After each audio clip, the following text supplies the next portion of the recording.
It's amazing. Both just as much. Oh, yeah. It's a relief. Thank you, Mom. He late. Hit the play button.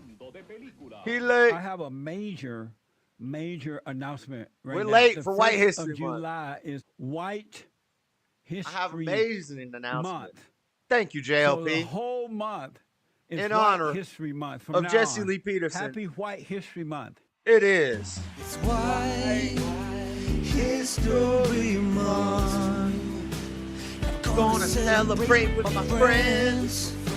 It's White History Month. So be sure to tell everyone there will always be different months to celebrate. This month's gonna be White History. It's White History Month. And I'm gonna celebrate America. It's White History Month. And I'm gonna scream it to everyone. There will always be different months to celebrate. But this month's gonna be White History. Happy White History Month, everybody. We made it through Demon Month. We made it through Demon Month. And we're in White History Month. Let's go. Let's freaking go. Doesn't that just make you feel white? Doesn't July just feel white? Summertime, barbecues, fireworks. America. We white. Let's freaking go. Let's go. I'm not overexcited about this. I almost forgot. Yesterday I was streaming and I was like, what are we going to do tomorrow? What are we going to talk about tomorrow? Turns out there's a bunch of stuff to talk about today, which was tomorrow yesterday. Lots of stuff to talk about. Turns out it's White History Month. Let's go. Happy White History Month, everybody. We got stuff. I got coffee on my notebook. Coffee on my notebook. Notebook. Notebook. White History Month. We're dedicating this show this week to one of the greatest white men that ever lived, Donald Trump, the debate killer. The debate killer. You know, nobody gets butthurt when he says he's going to win a debate. He just goes in and does the damn thing. White History Month. This week dedicated to Donald J. Trump, the greatest American president we've ever had. Hopefully returning for his second 4 years and never leaving after that. At least that's what some of the Democrats were saying. So hopefully they're right. Hopefully it comes true. Greatest dictator to ever live. We got debate aftermath, the fallout. That's the word I was looking for when I was writing up the little synopsis this morning. I was like, what's the word I'm looking for? I ended up using backlash, but I was looking for the word fallout. The fallout from the debates, Democrats losing their damn minds. And Joe Biden did a press conference, I think yesterday. I watched it yesterday. And they couldn't put him on the drugs for the debate. Because I don't know. I think they wanted to make him. We're going too deep into it. This is just the opening little bit here. But he did a press conference yesterday. That boy was amped up. Boy was on something. Or maybe he was just having a lucid day from his dementia. So we'll talk about that stuff. We got Tucker destroys Australia. Tucker's on a speech tour. Is the audio real quiet? Because I have a fan here, and I think it washes out the sound a little bit. so it doesn't pop as high. Do I need to raise the volume up a little bit? Does it sound all right? Let me know in the chat. One's if it sounds all right. Two, if I need to crank it up a notch. Tucker destroys Australia. He's on a speech tour with a billionaire named Clive Palmer. I don't know who that guy is, but we'll look into some of that stuff. And Supreme Court stirs up controversies. Supreme Court is coming to the end of its term, and they are doing a bunch of rulings right before the end of their term that are making some waves as far as J6, the one of the trumped up Trump scam charges, and something about homeless people. I haven't looked too much into that one. Maybe we'll check it out. I don't really have any articles about it, but we got some videos, and I think they talk about it in there. So that's what we got planned today. And then to end the show, in the last hour, we're going to do some history of Independence Day, because July 4th is right around the corner. Talk about the history of Independence Day and do a little promoing for the debate that's happening on the 4th. And then after the party, it's the after party. We'll do the after show panel once the show's over. And I got my opening all written. I just got to type it out. Maybe work on one last paragraph. So during the stream tonight, you guys can keep the audience entertained while I'm typing and doing my last little bit of research. And then I got a couple days of work. I'm taking off on July 4th. And so for 2 days, Wednesday night, I guess just Wednesday night. Yeah, Wednesday night, all night at work, I can listen to all the stuff that I've already listened to over again, make sure I'm ready to go for the debate. So that's what we got planned for you today. In rapid fire news, we got some oddity stories, some interesting stories, some fun stories. Not a lot of negative stuff. We're done with, we made it through Black History Month. We made it through Juneteenth. We made it through Pride Month. So enough of the weird cess stuff, enough of the mass shootings, enough of the violence. We're done with that. We're just going to celebrate today. It's White History Month, baby. Let's go. Positivity. Positivity in this mug. All right. Let's jump right into the show. The fake nukes are coming.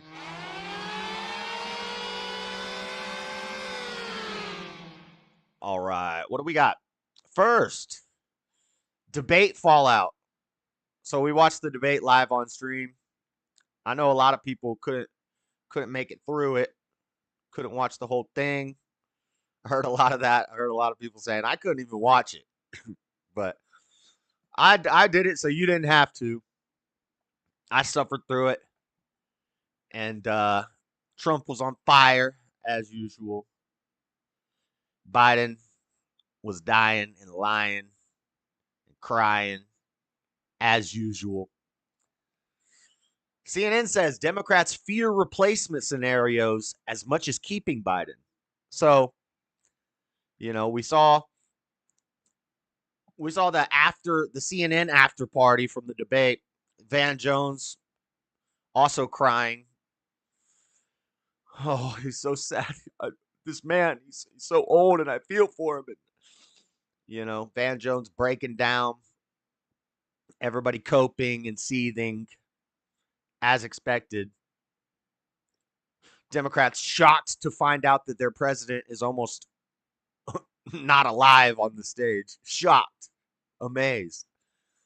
Like they never watched a video that CNN didn't show them. Like they had no idea that this guy was basically a comatose patient, pooping his pants and getting drugged up to carry a rally. So lots of talk of replacing him. Anybody who's been paying attention to anything that's not mainstream media has known that this was probably in the playbook since the beginning. But it's looking like hopefully that doesn't happen, because I want Trump versus Biden part 2. I want the rematch. After we saw 4 years of Trump, we saw 4 years of Biden. I want the rematch. I want round 2. And it's looking like maybe they won't replace him, because I don't think they can. I don't think they have a path to it. They do have a path to it. They do have a way to do it. Cenk Uygur was saying they could. I know there's an impeachment trial going on. I don't think anything's going to happen with that. But there's another option that people aren't talking about. It's called the Lincoln option. It's called the JFK option. I know we talk about, God forbid they do something like that to Trump to keep him from getting in. But they could also do something like that to Biden to keep him from getting in. That's an option that they have. I hope neither happen, because I want the rematch. Hold on, I gotta close this door. This light is. Why is this light coming in?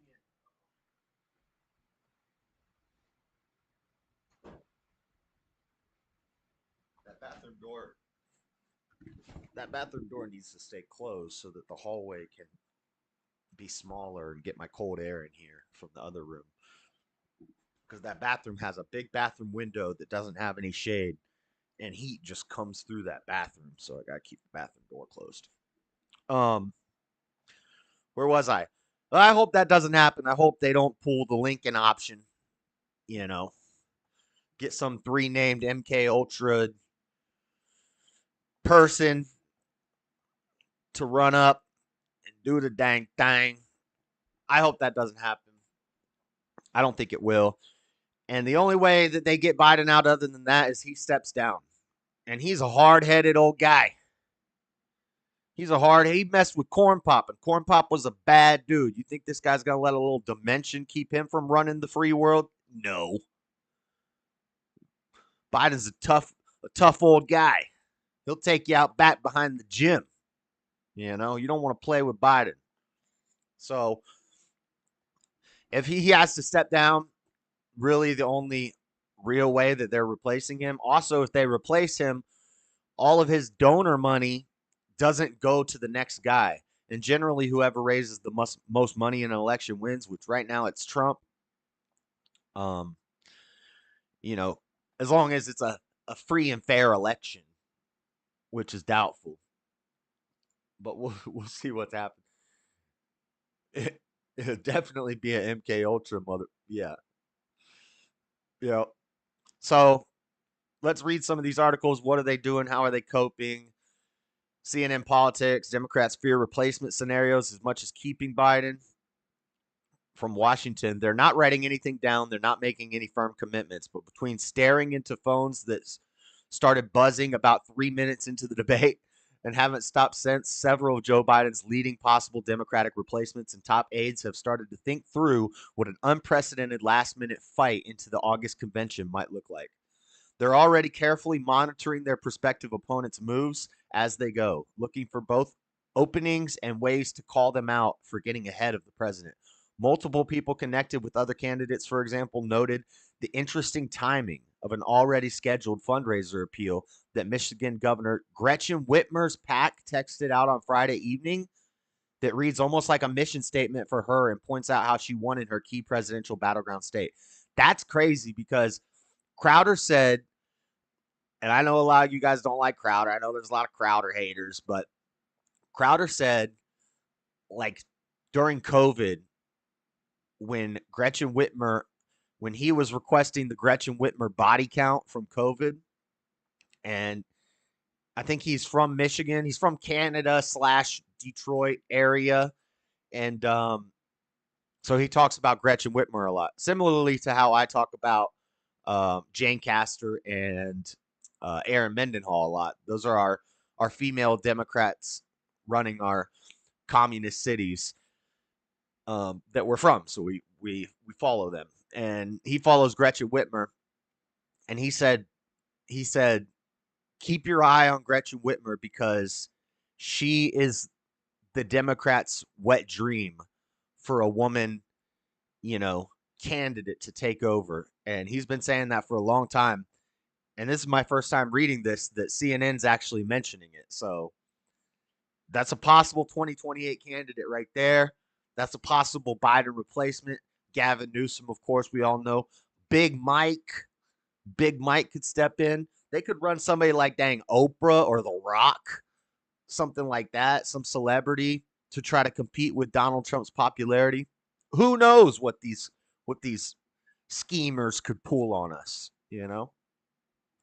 I know one thing, they'll try to pull the wool over our eyes, but more than 24 top Democratic officials, political operatives, and donors tied to Biden and to many of the people most discussed as potential substitutes, many of whom asked for anonymity, like we don't know, discuss the most politically fraught situation most have ever encountered, say they're terrified by nearly every scenario going forward with Biden.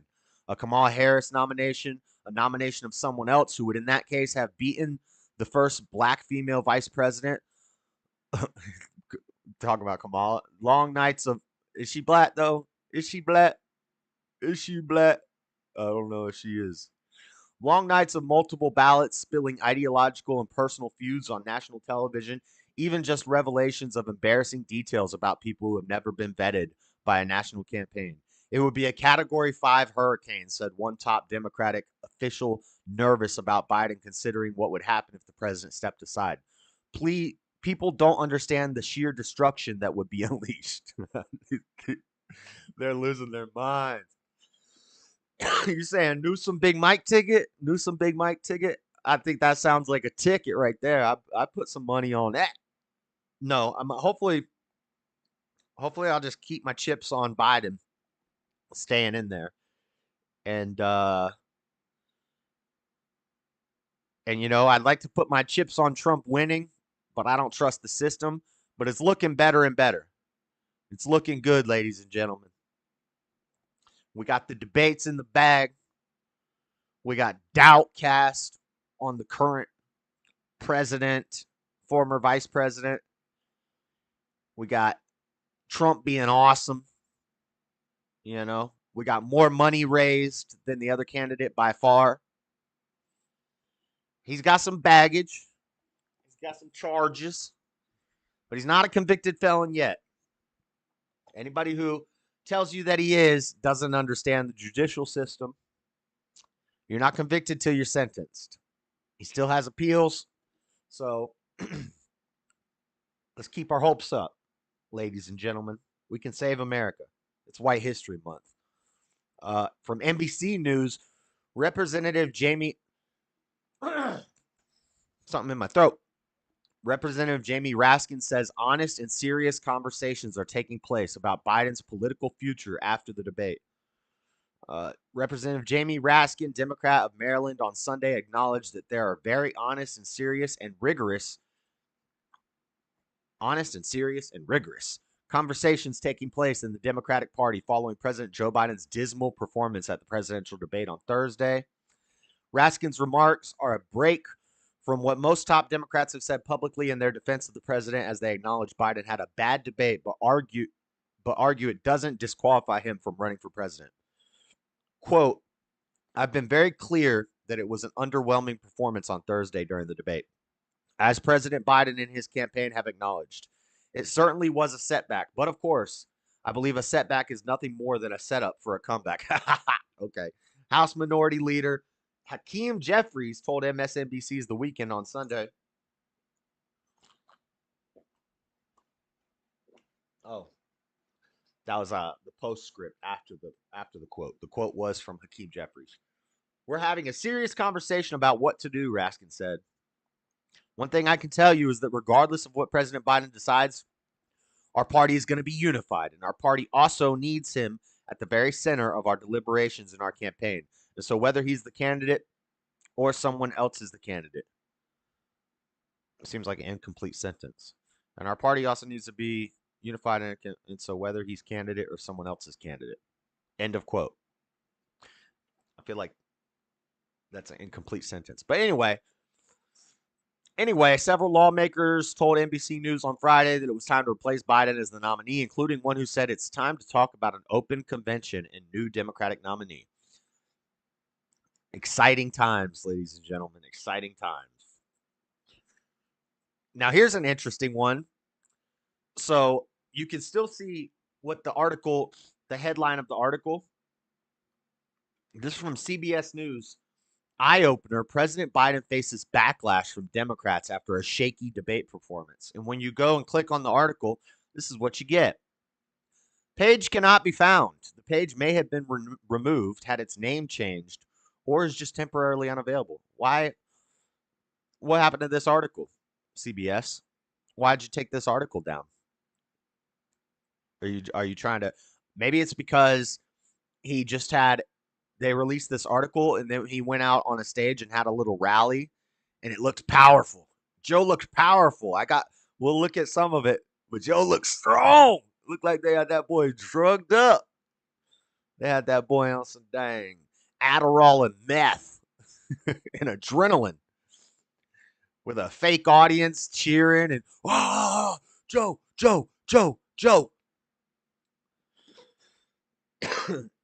Kind of funny. And then the article disappears. They're covering up. They got to cover up. Cover up. Biden defiant after debate backlash. President Joe Biden is back on the campaign trail, stopping in New York and New Jersey as he tries to battle back from Thursday's disappointing debate performance. Let's take a look at some of this debate. Or not the debate. We already watched the debate. I won't make you guys suffer through any of that. Now, folks. But we will listen to some of this rally from old Joe here. So either he's on a lot of drugs here. This is a body double. This is as Corinne Jean-Pierre would say, this is a deep fake rally. Or option 4, he has a lucid day from his dementia. Because you have good days and bad days. You know, when you're a demented old man, some days you're sharp, you're on point, you're strong. Some days, not so much. Maybe he just had a bad day at the debate. Let's give the man the benefit of the doubt. He's like 100,000 years old. You know, he's tired. He's tired. He don't want to ride the back of the bus no more. He don't want to go to work. He's tired. Let's watch some of this rally. And I'm going to take a look at the chat. What y'all up to? Hit the like button. I don't know what you did last night. 90 minutes on the stage. Bro, you can't bumble the first 2 seconds of your speech, Joe. This is your comeback rally. This is White History Month. You got to make us look good. You can't mumble and fumble the first 2 seconds of your rally. And we're going to pretend like, let's hear that again. Now, folks, I don't know what you did last night. 90 minutes on the stage debating a guy who has the morals of an alley cat. Is that an expression? Is that even an expression? Has anybody ever heard that? The morals of an alley cat. I've never heard that. This guy's old. I know a lot of the old expressions because I listen to old heads like J.O.P., R.I.P. Rush, my grandparents, R.I.P. But I've never heard morals of an alley cat. Did you see Trump last night? My guess he said, I mean it sincerely, a new record for the most lies told in a single debate. Yeah, and your handicap in golf is a 6. Somebody said, Pierce Morgan was like, that's like professional level golfers have a handicap of 6. Pierce is like, my handicap is 18. And Pierce is like, I would bet Joe Biden $100,000 right now that I could give him an extra stroke on every hole and give him an 18 handicap, and he still wouldn't come close to beating me in golf.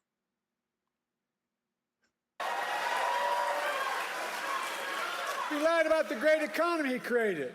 Alley cat morals are better than election frauds. Oh, Olaiva. Of people. He closed businesses. He closed schools, losing their homes, people all over this country. America's flat on its back. So I told Trump that it was just one of 2 presidents in American history. It's flat on its back because you've been effing us. You've been laying us on that spinal cord and effing us lubing us up with the Vaseline and just jamming it in there. Who left office with fewer jobs than he started. Herbert Hoover was the other one. That's why I call him Donald Herbert Hoover Trump. You hear that? You hear that horrible attempt at a roast?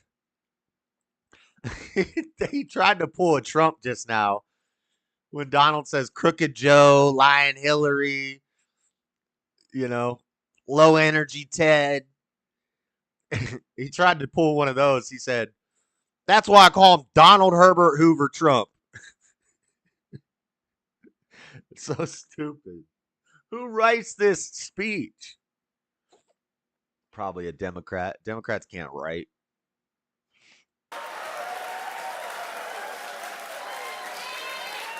We got a very racially diverse audience here.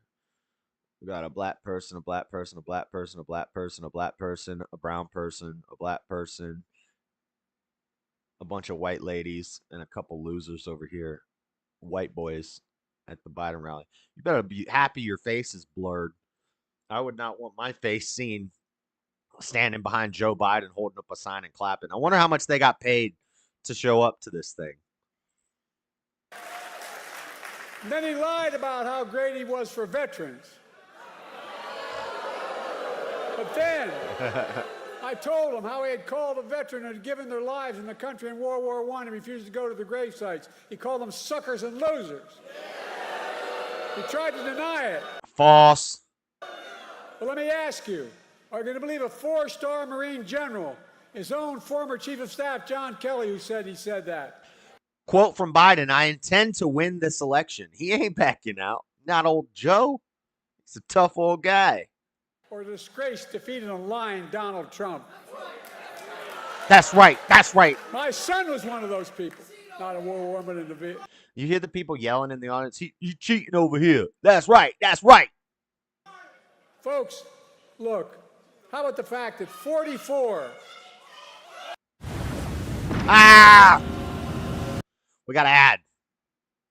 Stupid ads. We got to add. We're not going to listen to this whole thing. It's 15 minutes long, and then he fell over at the end. No, I'm kidding. He didn't fall over at the end. But we will skip to the end where it gets very impassioned.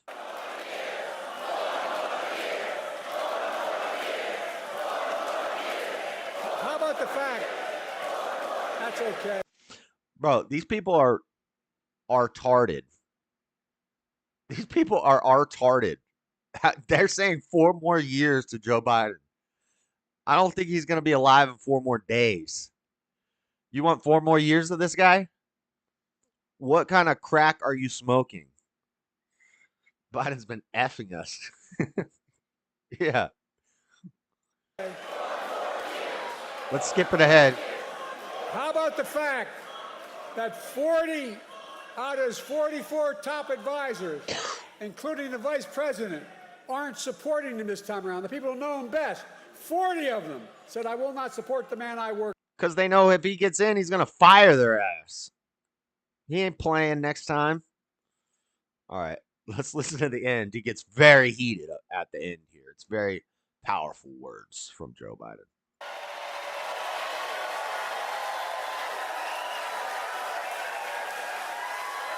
I know what it took to take our economy from the depths of the pandemic to where it is today, the strongest economy in the world. You sound like you got a damn pandemic right now, Joe. You need some Robitussin, boy? I know what it'll take to bring this economy to everybody. I know it'll take You're going to bring the economy. You're going to bring the economy to everybody. Thanks, Joe. That makes sense. To stand up against Putin and defend freedom, not yield to him. You're going to stand up to Putin? And I know it'll take to keep the world safe and free for the years ahead. Folks, his way of standing up to Putin means just give Ukraine more money. Send some soldiers over to Ukraine. My word as a Biden, I would not be running again if I didn't believe with all my heart. Oh, I skipped the part where he says, I know right from wrong, and I know how to do this job. That part was pretty exciting. Or maybe it's coming up. Heart and soul, I can do this job. Forgive me for not listening to this 3 times and clipping it up and time stamping it. I listened to it once. I made a little short. Couldn't be bothered to do much else. But yeah, at one point he says, I know I can't walk as good as I used to, and I know I don't debate as good as I used to, but I know one thing. I know how to tell the truth, and I know how to lead this country. Because quite factually, did you guys quite factually? It's a good thing they make whenever he's way better with a crowd, and when they have like a sign, I'm sure they have a sign up that says, "Cheer, boo, 4 more years, Joe," because whenever he like stumbles or mumbles, the audience like cheers to cover it up and give him a second to recover. Let that drip hit. So I can do this job because quite factually, guys, I know the truth. I know how to slander.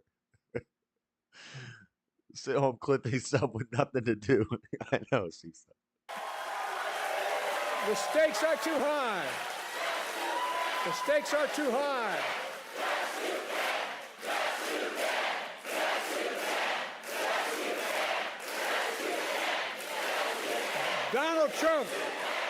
Donald Trump is a genuine threat to this nation.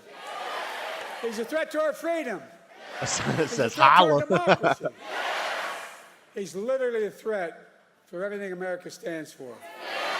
Look, he doesn't understand what I think all of you do. America is the finest, the most unique nation in the world. We're definitely unique. And I mean this sincerely. It's a fact statement, Quite not factually. a hyperbolic statement. It's fact. We're the only nation in the world built on an idea. All the nations built on ethnicity, geography, and other religion. What the hell did you just say, Joe? That we're all created equal. We deserve to be treated equally throughout our lives. Come on, ads.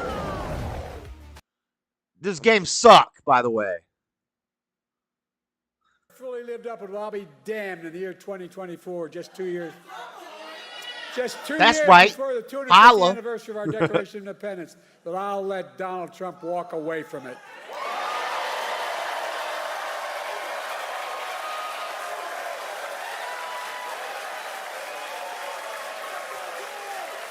I give you my word. I give you my word as a Biden. We're still a nation. I believe we're still a nation that believes in honesty and decency and treating people with respect. I still believe we're a nation that gives everyone a fair shot and leaves nobody behind. We're still a nation that gives hate no safe harbor. And Only 2 more minutes, guys.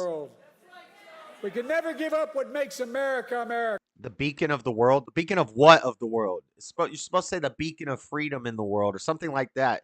You can't just be the beacon of the world. Donald Trump is motivated by revenge and retribution. Well, revenge and retribution never built a damn thing. Right, Donald Trump stopped we wars. Americans are a nation of hope, optimism, and possibilities. That's what always built America. That's going to continue to build America today. The choice in this election is simple. Donald Trump will destroy our democracy. I will defend it. Gay. Gay. So, folks, are you with me? Donald Trump's the first president I've heard of that stood up there running for president, having been one for one term, saying America's a failing nation. Where the hell does he think he is? I'm serious. A failing, I don't know a president. I'm serious, guys. America in a heartbeat. He's dead wrong. America's not a losing nation. America's winning. As I stand here today, I can honestly say I've never been more optimistic about America's future in my whole career. We just have to remember who we are. We're the United States of America. There's nothing beyond our capacity. Nothing when we act together. You got it. You are gay. You are gay. You are may gay. God bless you all, and may God protect our troops. Let's go get them, North Carolina. Sad, sad day. If Joe Biden wins, it's going to be a sad day for America. North Carolina used to be based. It's so liberal now. It's sad. It's sad. You shouldn't be able to be out in the mountains in the country. Those people talk with an accent like, "Hey, what's up, boy? How you doing? We're from North Carolina." They talk country. You can't talk country, live in the mountains, be mountain folk in the southeast, and be a Democrat. That don't make no sense. It's ridiculous. Ridiculous. You hear me? CNN flash poll. Majority of debate watchers say Trump outperformed Biden. The polls are in, guys. It looks like they're saying Trump won. Shocker. Spoiler alert if you didn't watch it. Registered voters who watched CNN's presidential debate between Joe Biden and Donald Trump largely think Trump outperformed Biden, according to a CNN poll, with most saying they have no real confidence in Biden's ability to stay alive. I mean, lead the country. At the same time, a majority who turned in say it had little or no effect on their choice for president. Right, because they just hate Trump. They're going to do what they're going to do. Debate watchers say 67% to 33% that Trump turned in a better performance. 33% of America is mentally ill. Thursday, prior to the debate, the same voters said 55% to 45% that they expected the Trump to turn in a better performance than Biden. And in 2020, Biden was seen by debate watchers as outperforming Trump in both of their presidential debates. Yeah, those people aren't crack. Damn crackheads. They need to stop hanging out with old Hunter. An 81% majority of registered voters who watched the debate said it had no effect on their choice for president, with another 14% saying that it made them reconsider. That's good. That means, I'm assuming that means 14% of the Democrats who were going to vote for Biden saw the debate and they're like, "Oh, wait, hold on a second. Hold on a second. Maybe that's not such a good idea. Maybe we have a little bit of rationality and common sense in America." What up, baby? What up, William Kramer? Happy White History Month, heathens. That's right. I'm going to celebrate with my friends. It's White History Month. All right. That's it for that. We do have some Trump information coming up with this Supreme Court thing in a second here. But first, let's go over to Australia. Down under, mate. Crikey. Crikey. The dingo ate your baby. Let's put another shrimp on the barbie. Out in the outback, down under. Clive Palmer, I don't know who that is. We're about to find out. And Tucker Carlson joined forces in Australia freedom conferences. So they're going to do a speaking tour around Australia for freedom. And Tucker is letting the free speech run. He's letting it all out. He destroyed a bunch of journalists. And Tucker ain't afraid of nothing. Nobody. He doesn't care if they call him crazy. Clive Palmer has announced details for a series of Australia-wide freedom conferences featuring American political commentator Tucker Carlson. Presented by Mineralogy, the Australian Freedom Conferences with Tucker Carlson and Clive Palmer will visit Cairns, Brisbane, Adelaide, Perth, Sydney, and Melbourne from July 21st to July 1st, with tickets available through Ticketek. Ticketek. You can make a cool jingle for that company. Ticketek. Get your tickets to Ticketek. Anyway, Mr. Palmer said the tour will focus on waking up Australia and encouraging people to join the fight to protect the future for themselves and their families. I am very pleased to be bringing Tucker Carlson to Australia. Through his Tucker Carlson network and other hosting roles with some of the world's largest news outlets, Tucker has long advocated that news coverage in the West can be wrongly used as a tool of repression and control. He believes democracy cannot function properly in a society such as this, and the only solution to ending the propaganda spiral was by telling the truth about things that matter without fear. Let's watch some of this. Hopefully we don't get taken down for playing this, because he's saying some pretty edgy stuff. He's been called the most influential. Well, first we'll look into this news article about who this Clive Palmer guy is and what's going on with this, and then we'll watch some clips from the recent tour that they did. So this is from 10 First News. Let's see who Clive Palmer is. We already know who Tucker Carlson is. Let's check this out. Clip it. Influential voice in America's right-wing media. And tonight, Tucker Carlson is in Australia ahead of a speaking tour with billionaire Clive Palmer. The commentator took part in a rather bizarre media conference where nothing was off limits. From Russian presidents Here's the quote. to CEOs and celebrities. You work with Pepsi for a long time. Candidly, just between you and me, how much Pepsi do you think you drink on an average day? I really do like Pepsi. Really? What's your favorite kind? I really do. That's not a My question. favorite kind of Pepsi, Pepsi's Pepsi. That's not an answer to the question, Brittany. He asked you how much Pepsi do you drink, and she said, I really do like Pepsi. I really do like Pepsi.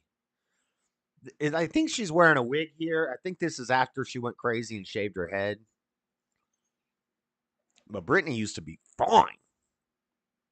Pepsi. Uh-oh, what happened? And now one of Australia's richest men. How much Pepsi do you And they show his worst clips to make him look bad. Which Pepsi is your favorite? She said, well, there's only one kind of Pepsi. Like Britney Spears just got Tucker. She got him. She got him, guys. Celebrities. You work with Pepsi for a long time. Candidly, just between you and me, how much Pepsi do you think you drink on an average day? I really do like Pepsi. Really? What's your favorite I really kind? do. My favorite kind of Pepsi, Pepsi's Pepsi. And now one of Australia's Ooh, burn. Britney Spears got Tucker there. Also, who goes to an interview with Tucker Carlson on Fox News chewing gum and like sticking it out and stuff and playing with it? richest men. American right-wing political commentator Tucker Carlson. Now, look how disingenuous this is. Watch the clip that they show from this. And the Clive guy, look at his face. He's kind of like, what the hell is Tucker talking about here? But they show the worst part of the speech.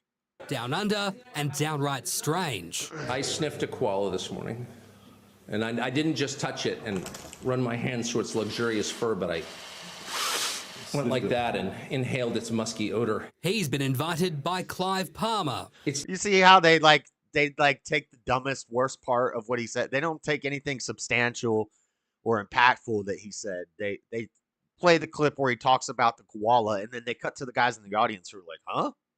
What? It's nice to see someone with billions of dollars who's asking honest questions about what the government is doing. They're all kissing ass to the government. In America, Carlson is lauded by the right and loathed by the left, and accused of peddling conspiracy theories on the Capitol riots and COVID-19. Bodily autonomy is the basis, of course, of freedom. My body, my choice. Has that phrase made it to Australia? But there's one topic that silences him for now. I mean, there's nothing I dislike more than foreigners showing up in my country and lecturing me about it. I always want to deport them. The pair will begin their tour in Cairns on Friday before heading to They're saying he's crazy. He's a madman. Brisbane, Sydney. Look at that car, though. This guy's rich. This guy's a billionaire over in Australia, mate. He's got $1 billion. Melbourne, Perth and Adelaide. But are Australians happy to pay to hear the musings of someone 3 million Americans a night paid to... Look at Candace and Kanye with the White Lives Matter shirt. I need that shirt. I need the White Lives Matter shirt. We got the White History Month shirt. It's White History Month, baby. watch? Some tickets have been slashed to $50. Well, basically because we've got all our money back. I'm not short of money, as you probably appreciate, right? So we'd like to let freedom reign. All right, enough of that. Let's watch some of this Tucker roasting the media out here. So the full thing is kind of long. So The Supreme Court has reached. This is from 13 News Now. I think they cut it up a little bit. Oh no, this is the wrong thing. Oh crap. Where'd my... This is the next story. Hold on, let me find it real quick. I don't know what happened. I thought I had it. Thought I had it saved. Tucker versus Australia. I put this all together this morning after work, and Tucker Carlson slammed stupid journalists during Australia visit from Sky News Australia. I just want to make sure that it's not a bunch of commentators talking and it's more clips from the thing. No. This is the one, I think. This is from Free Press Journal. Boom, boom, boom. Million.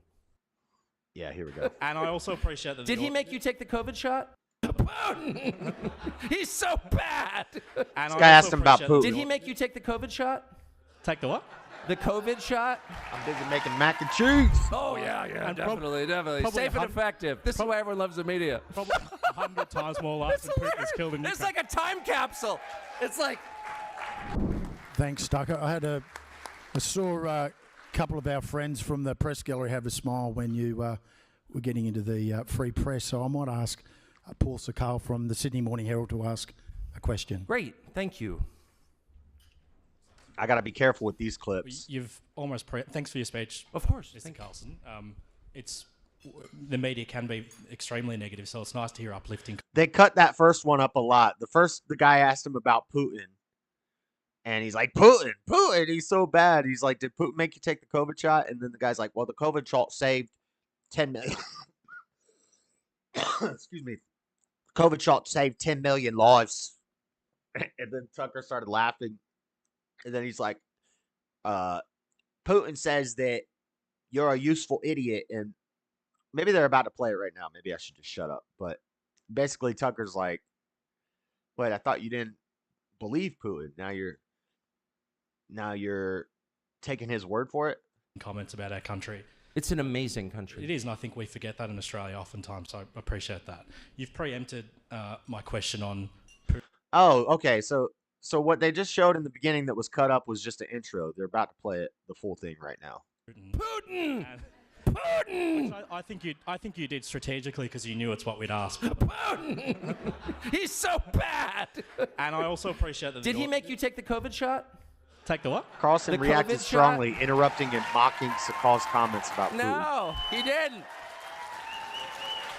Sorry.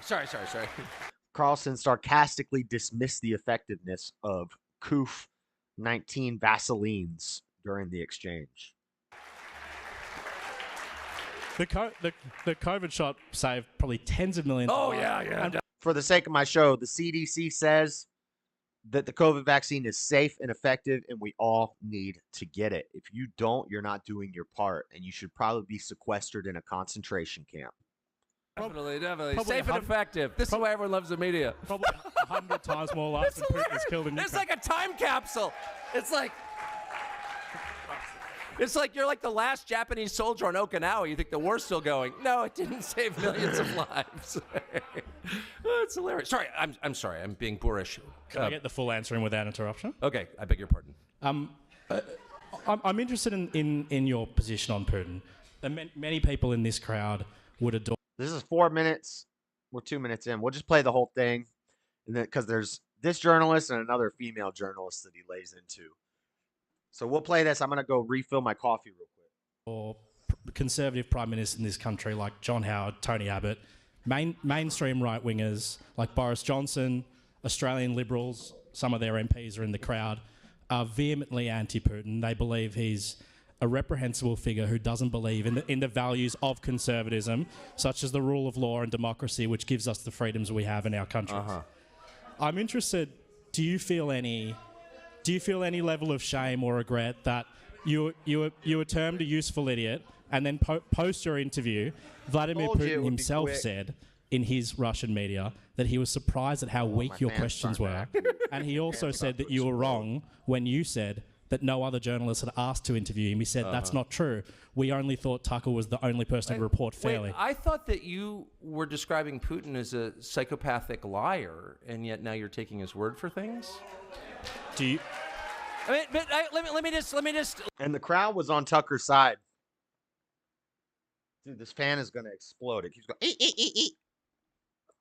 Safe and effective. You guys need to trust the science, okay?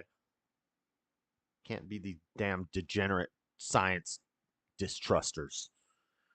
From this light, Josh somewhat resembles a young Tucker Carlson with dreads. Nice. I'll take that.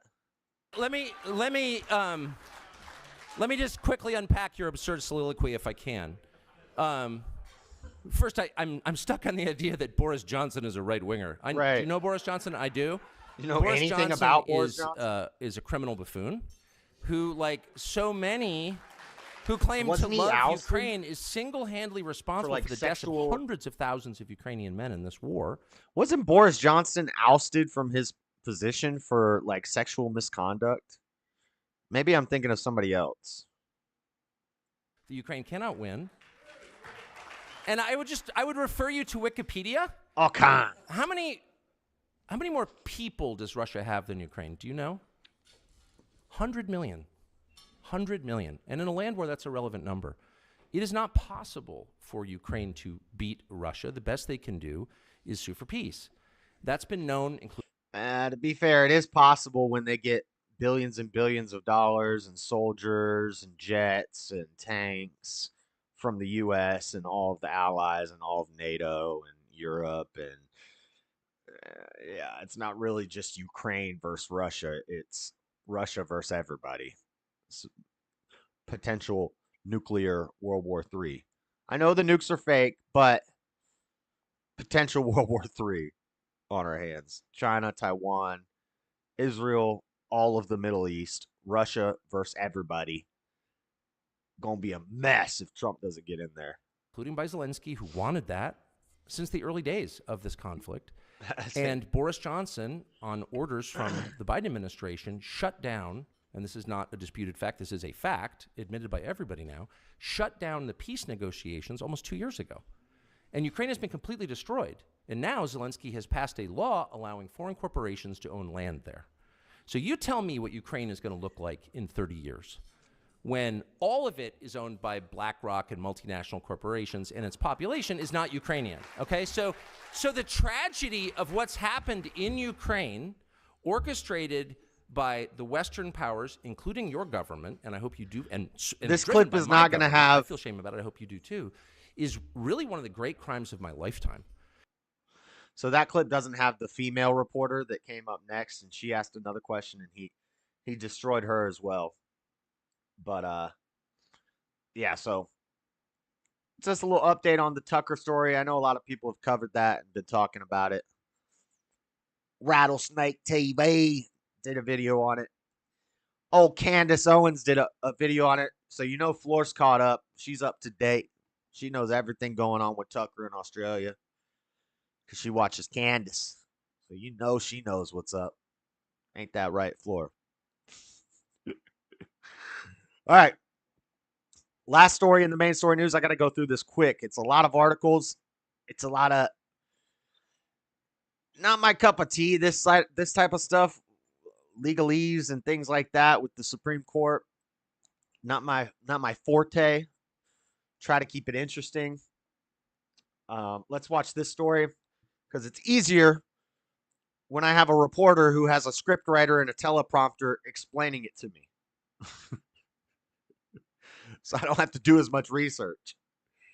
But the Supreme Court's coming to the end of its term, which means they're making a lot of last-minute rulings. Big rulings. We got rulings on January 6 protesters. We got rulings on Trump regarding January 6. We got some new thing with homeless people. I don't know. Let's look into it. This is from, what is this from? What's my source here? YouTube, 13 News Now. Another, oh, no. This is the first 13 News Now clip. So let's watch this. What they talking about? Reaching the end of its term and issuing major rulings I just said again that. today. ABC's M. Wynn is at the Supreme Court with the latest. In a major Supreme Court ruling, the conservative majority ruled against the federal government, saying charging the January 6th. Oh, they got like 30 seconds in this montage they're playing. They got like 30 seconds of the worst stuff that happened at J6. They probably won't show any of the black officers killing the unarmed, overweight white women.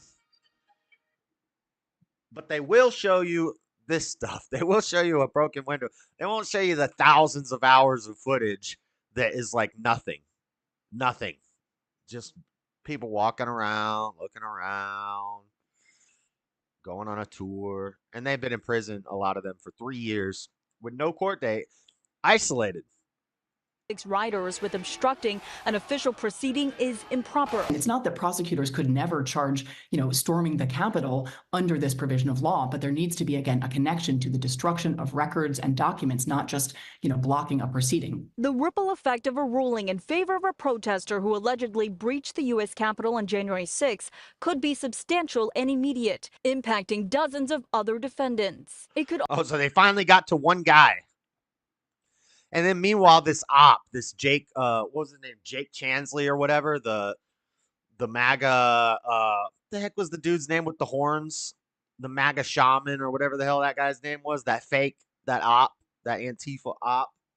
I still don't believe that dude was a patriot. Asking for a dang vegan special diet in prison and getting it. And Jacob Chansley, was that his name? That guy was an op. That guy was a plant.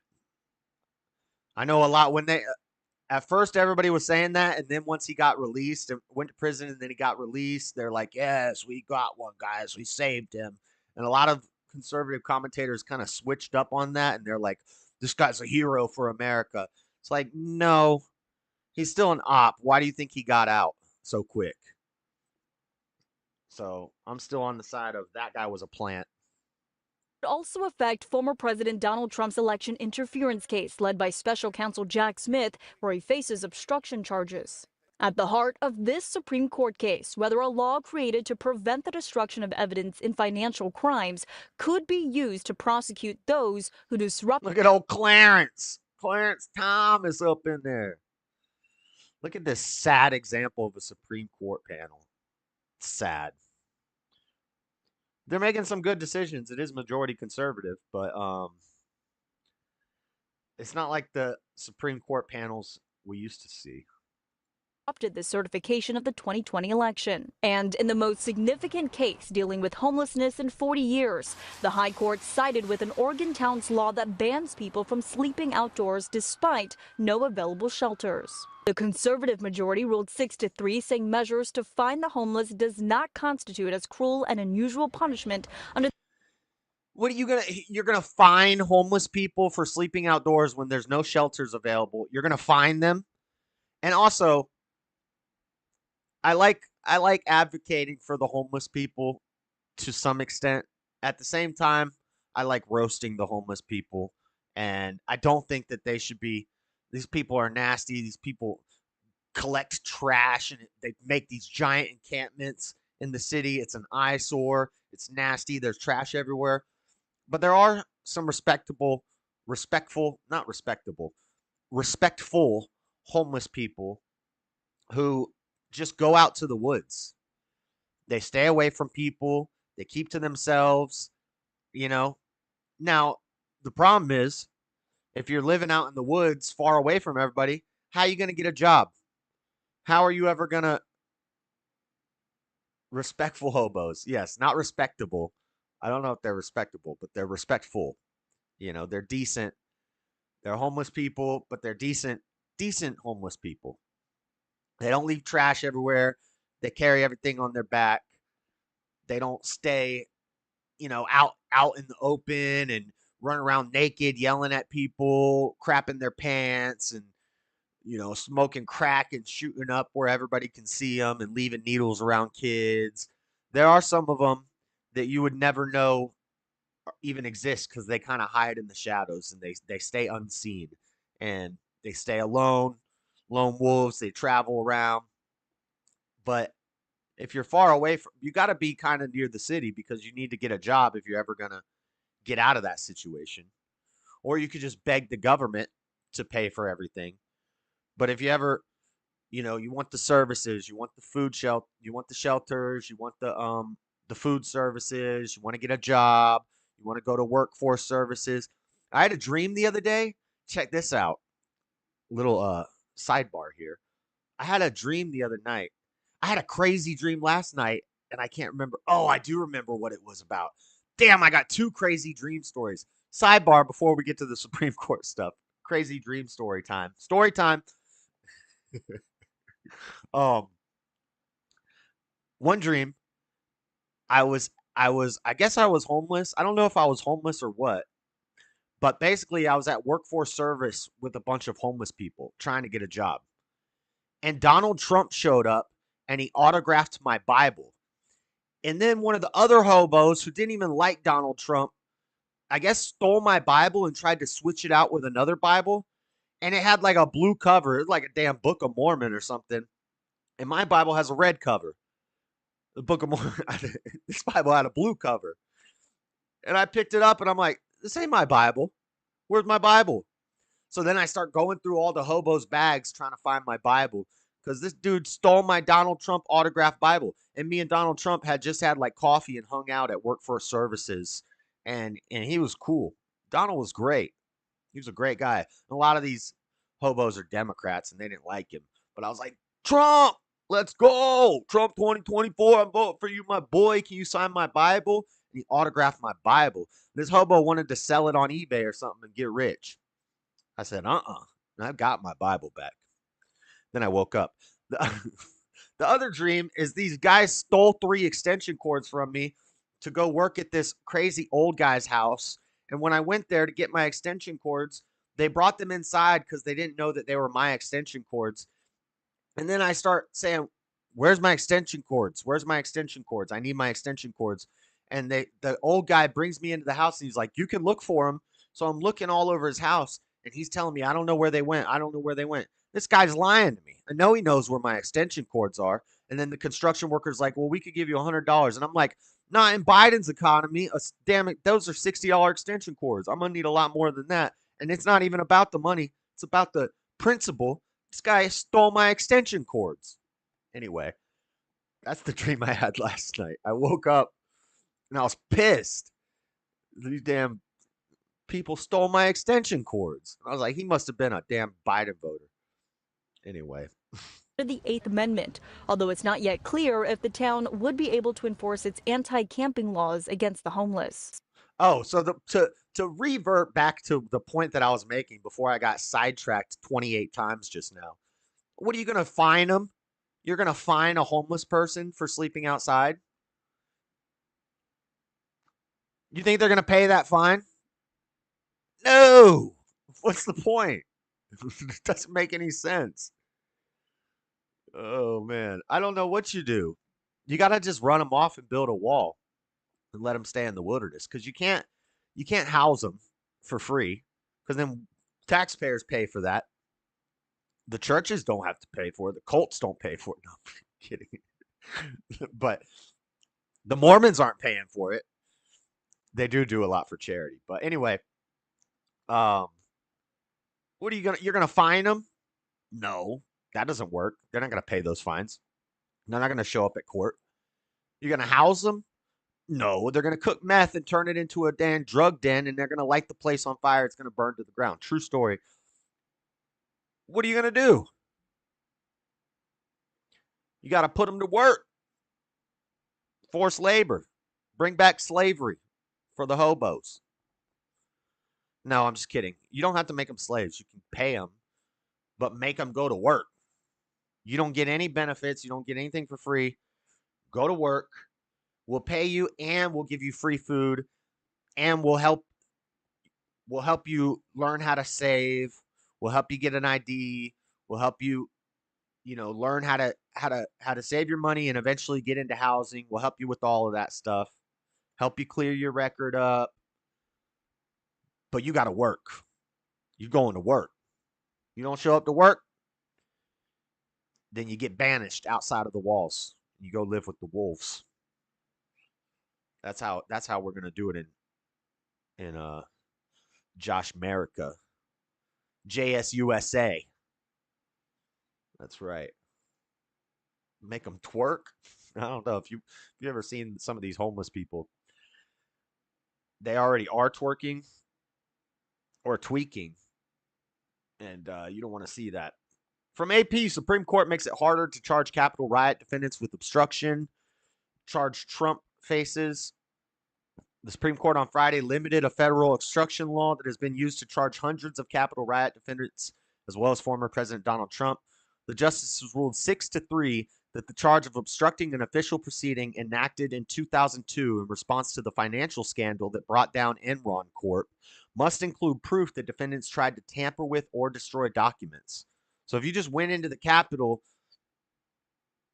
interrupting a proceeding is no longer enough for you to be charged. There has to be evidence that you tampered with or destroyed documents. Trump didn't tamper with or destroy documents. Now there was somebody that tried to like steal Pelosi's laptop or something. Maybe they get hit up, but everybody else was just walking around. So that's what's coming out of that. Supreme Court from CNN Politics. Supreme Court limits obstruction charges against January 6 rioters. Let's get to the stuff about Trump. SCOTUS blog. Justices rule for January 6 defendant. We heard about all that. Let's get to this from The Hill. Trump immunity decision imbalanced as Supreme Court caps term. So this is from a couple days ago. Now this hearing was today, and the ruling came out today. So I'm not going to read this article because it's from a couple days ago, and it's just basically saying, on Monday they're going to make the decision, and that's what they did today. So from CNBC today, updated 5 hours ago, Supreme Court rules Trump has immunity for official acts, limits evidence and reach of special counsel's election case. The Supreme Court ruled that former President Donald Trump is immune from criminal prosecution for official acts as president, limiting the evidence and scope of special counsel Jack Smith's case. Trump is charged in a 4-count indictment with illegally conspiring to overturn his loss to President Joe Biden in the 2020 presidential election. The 6-3 decision drew a scathing dissent from Justice Sonia Sotomayor, who wrote that it effectively creates a law-free zone around the president. The Supreme Court ruled Monday that Donald Trump has presumptive immunity for official acts he performed as president, complicating but not killing special counsel Jack Smith's election interference case. The court also ruled that Trump is not immune for unofficial acts, and not everything the president does is official, the majority determined. But the decision effectively erases any chance that the high-profile criminal case against the presumptive Republican presidential nominee will head to trial before the November 5th election. So it's not over till the fat lady sings, but court's not going to happen before the election on this case.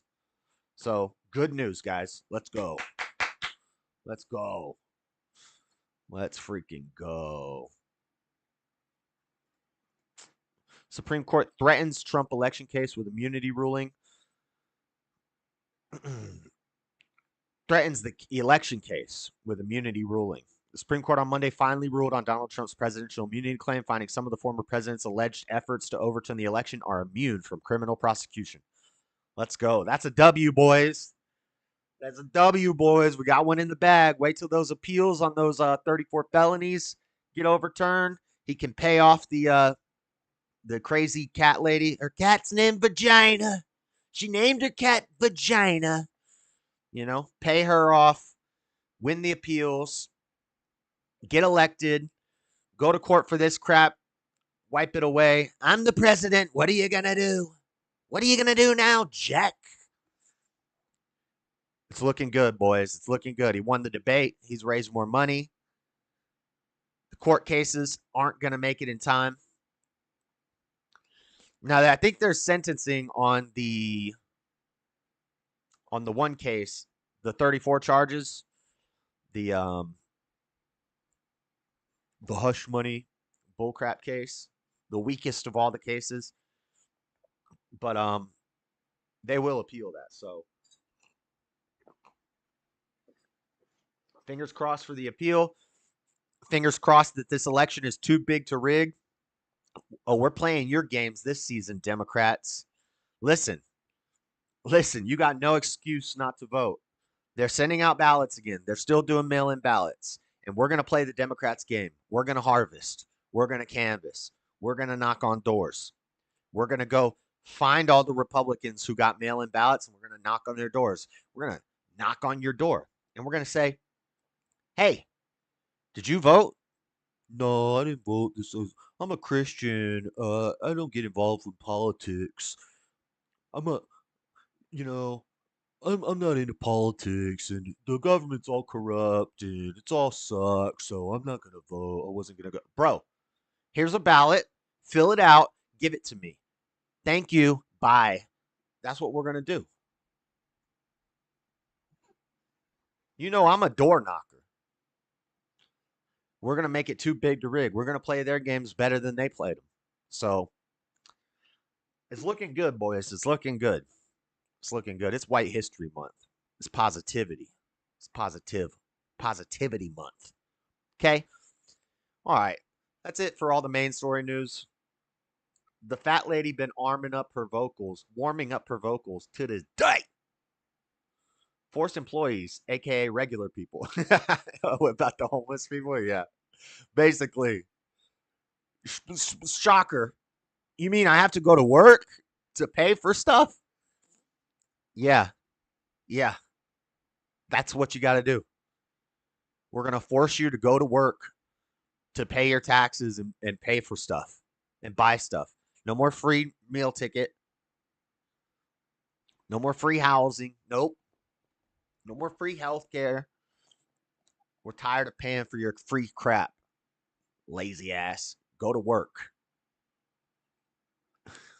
Forced labor. You mean I have to be a wage slave? You mean I have to have a landlord? Yeah. Yeah, just like everybody else. All right. Ads are about to run. Ads are about to run in 20 seconds, guys. Get ready. Tell me, I could hit skip ads, but I hit skip ads on the last one. I'm not skipping the ads this time. You guys are going to watch these ads. Oh, you're going to watch these ads. Premium, why I got to pay? Get ready. You got 5 seconds. You're about to get hit with the ads. And listen, you need to listen to the ad for 5 seconds. Let it play for 5 seconds before you hit skip. All right. Everybody, tell me when you're back from the ads. Did you get the ads? Did they run? Tell me when you're back from the ads while I open up this folder. You know what I'm doing. You know what time it is. I don't know what time it is. Let me make sure I didn't get nothing. Nothing that shouldn't be in here. Y'all seeing my account information or anything like that as I screenshot things. I like watching ads, especially if they're corny. Makes me feel young again. But that's my only subscription. I'm a sucker. I've been paying for premium for years. Oh, you pay for YouTube Premium? Is it worth it?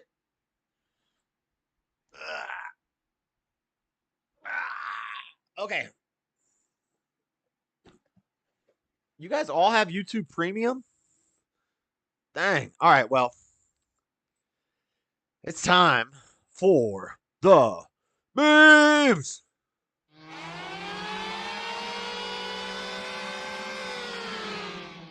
When teens hear it's 90 degrees outside, they're all wearing hoodies. Y'all better be careful. You know that cops indiscriminately shoot at young kids with hoodies. Apparently, that's what I've heard. That's what I've heard. Right? Next. Taylor Swift got what's his name? Travis Kelce. I don't watch sports. She got him pregnant. Dang. Beta. That guy's pregnant. What the? Next. All these slugs say those open carry folks make me nervous. Oh, they got assault rifles. Assault. It's an assault rifle. Uh-oh. Watch out for the assault rifle. Watch out. They got assault. Next. Destry Broderick. To the lady at Costco with her son on a leash. I'm sorry that I asked if he was a rescue. The profanity wasn't necessary, but thank you for not sicking him on me. Nice. People, get your kids off those leashes. What's wrong with you? This is White History Month. We don't allow that. Next. Once elected, I will be vegetarian. says the wolf to the sheep. The wolf to the sheep. Yep. They lie, guys. Shocker. Spoiler alert, they lie. Today's world summed up the old people wheeling around in a stroller, the 20-year-old tatted up hippie. Yep. Today's world all summed up. Sounds about right. Next. If The Rock runs for president, I edited this because this is an old meme from 2020. Oh, I missed this one. I didn't edit this. I should have changed that too. If The Rock runs for president in 2028, there's only one thing that can defeat him. Paper. Get it? Get it? Do you get it? Do you get the joke? Rock, paper, scissors? Okay, I explained the joke. Next. Tough task of the day. Just list 3 positive things each has done in the last 3.5 years. Harder than you think. For Joe and Kamala.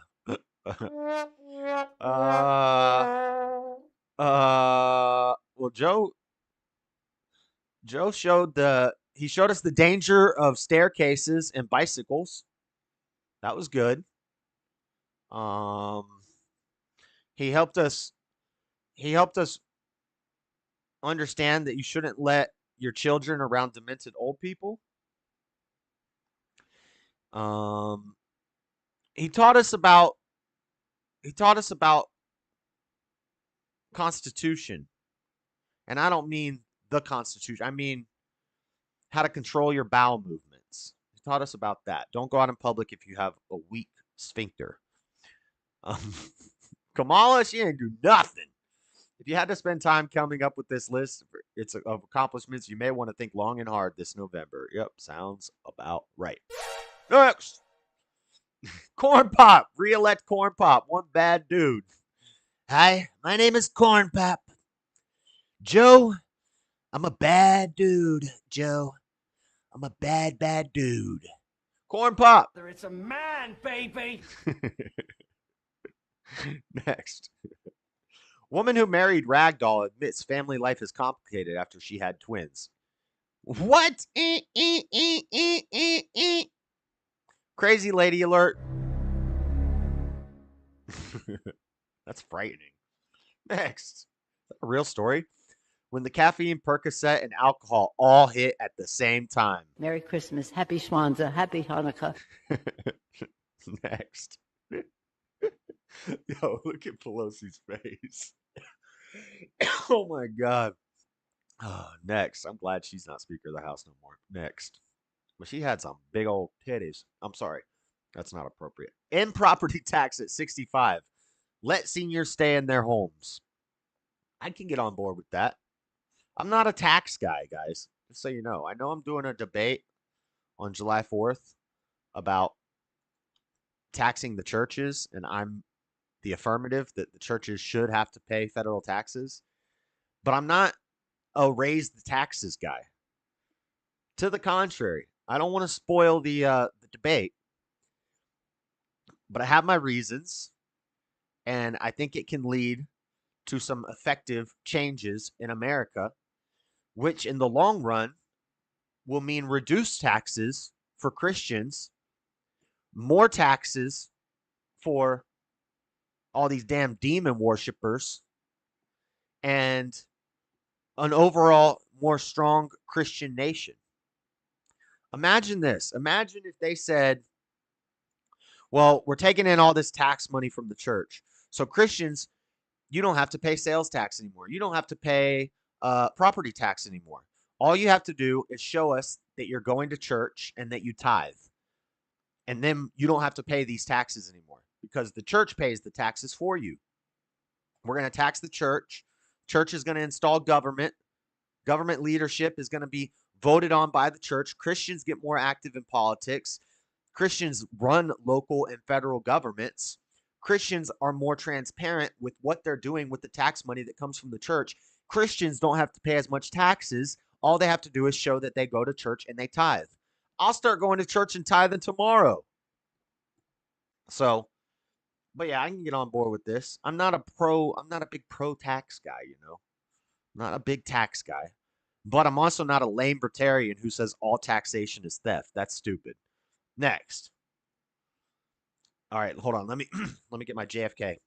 Thank God I didn't live long enough to see what a steaming pile of shit my party has turned into. There's old JFK for you. He did. Next. Why do we bother with airport security if we don't have border security? Huh. That's a good question. That makes sense. That makes a lot of sense. Huh. Never thought of that. Next. I'm struggling to find alone time. Have you tried attending a Biden rally? Got him. Got him. Make America affordable again. That's right. I want to see that golf match. You talking about with John Frederick and the Discord that he's in? We can do it tonight if he can get 4 people to hop in the Discord at a time when I have 4 people in the Discord. We can run it tonight. I'm down. He doesn't he like talks about it when he comes on the stream, and then he doesn't message me to set it up. What do I got to do all the work? You invited me to a golf tournament, and you're gonna get bodied, bro. You're going down. You're going down. Oh yeah, I talk trash. Anytime I'm challenged to a competition, I talk trash. That's called promotion. That's how you hype a fight. Could you imagine if the UFC didn't have press conferences the night before where the guys got in each other's face and talked crap to each other and yelled at each other? And then what happens? You get in the ring, you battle it out, and then you shake hands and hug it out afterwards. That's what competition among men is about. Some crybabies don't like that. Not saying any names, but this is I need to stop. Okay, next. That motherfucking video back there is a deep fake.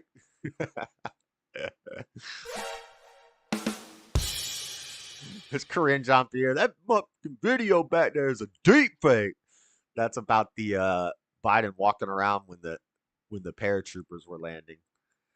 Oh, cool. That would be cool to watch. Golf sounds hard though. It's a game on Discord. It's putt-putt on Discord. It's like you don't actually. It's not an actual real golf tournament. But next, stop arson. Ban semi-automatic matches. Uh-oh. Gotta watch out for them semi-automatic matches. Next, basic way government steals your money. If you earn it, income tax. If you live somewhere, property tax. If you spend it, sales tax. If you save it, inflation tax. If you invest it, capital gains tax. If you start a business, licenses. If you own a good business, profit tax. If you give it away, gift tax. If you die, inheritance tax. But you know what? One way you can avoid all of that, start a cult. Just go start a cult. Just go start a commune, start a cult somewhere. Say that it's a religious institution, and then you don't have to worry about a lot of those. Some of them you still have to pay, but you won't have to pay property tax. You won't have to pay capital gains tax. You won't have to pay gift tax. You won't have to pay inheritance tax. You can cut a lot of those off. All you got to do is go start you a cult. Go start you a little Scientology. Go start, act like Joseph Smith or L. Ron Hubbard. Next. Getting ready to go to the gas station. Lube it up. Damn, they got the Vaseline. You got to get a little Vaseline for that gasoline. I hope your ass is clean. I'm going to be the fastest king when I blast that thing. Whoa. What? That was a freestyle. It got a little gay. No homo. Pause. Next. Oh, it's the end of Pride Month. Demon Month is over. Mortal Kombat Pride Month. Finish they them. Finish they them. I actually showed this meme last year during Pride Month, and I saw it again this year. Finish they them. What's chat saying? JS Cultish Adventures. Yes. Texas has no property tax? Nice. Actually, we've been around 260 here this past week. Oh, your gas prices? Yeah, they're going to bring him down before the election, and they're going to say Biden's saving the country. I've talked about that before. I've said, watch, they're going to go down. It's still not going to be as low. We might get back to normal Trump era right before the election so that Biden can say, look at how much I've reduced the tax prices. Next. Honey, what do you want to be when you grow up? A threat to the New World Order? Oh, little Susie is based. Hold on. Dad is a man, baby? No. Clip it. We got to threaten the New World Order in China. Base, little Susie. Next. Short-sightedness, unable to focus, and blind to reality. How long have you been a Democrat? Got him. Next. For just once, can't someone just let Joe wander off?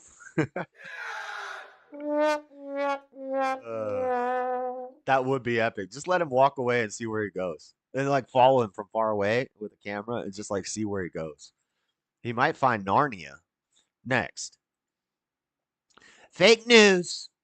These are fake news, not real news. Fake news. Those are not real news, guys. Those are fake news. Fake news. Okay? So stupid. I don't know. That's a stupid meme. Next. Viewer poll. Which holiday is more real? Kwanzaa, 14%. Juneteenth, 4%. Toyotathon, 82%. Dang. Nice. That sounds about right. Next. Leftists be like, nuclear family? Nah. Nuclear war? Yeah.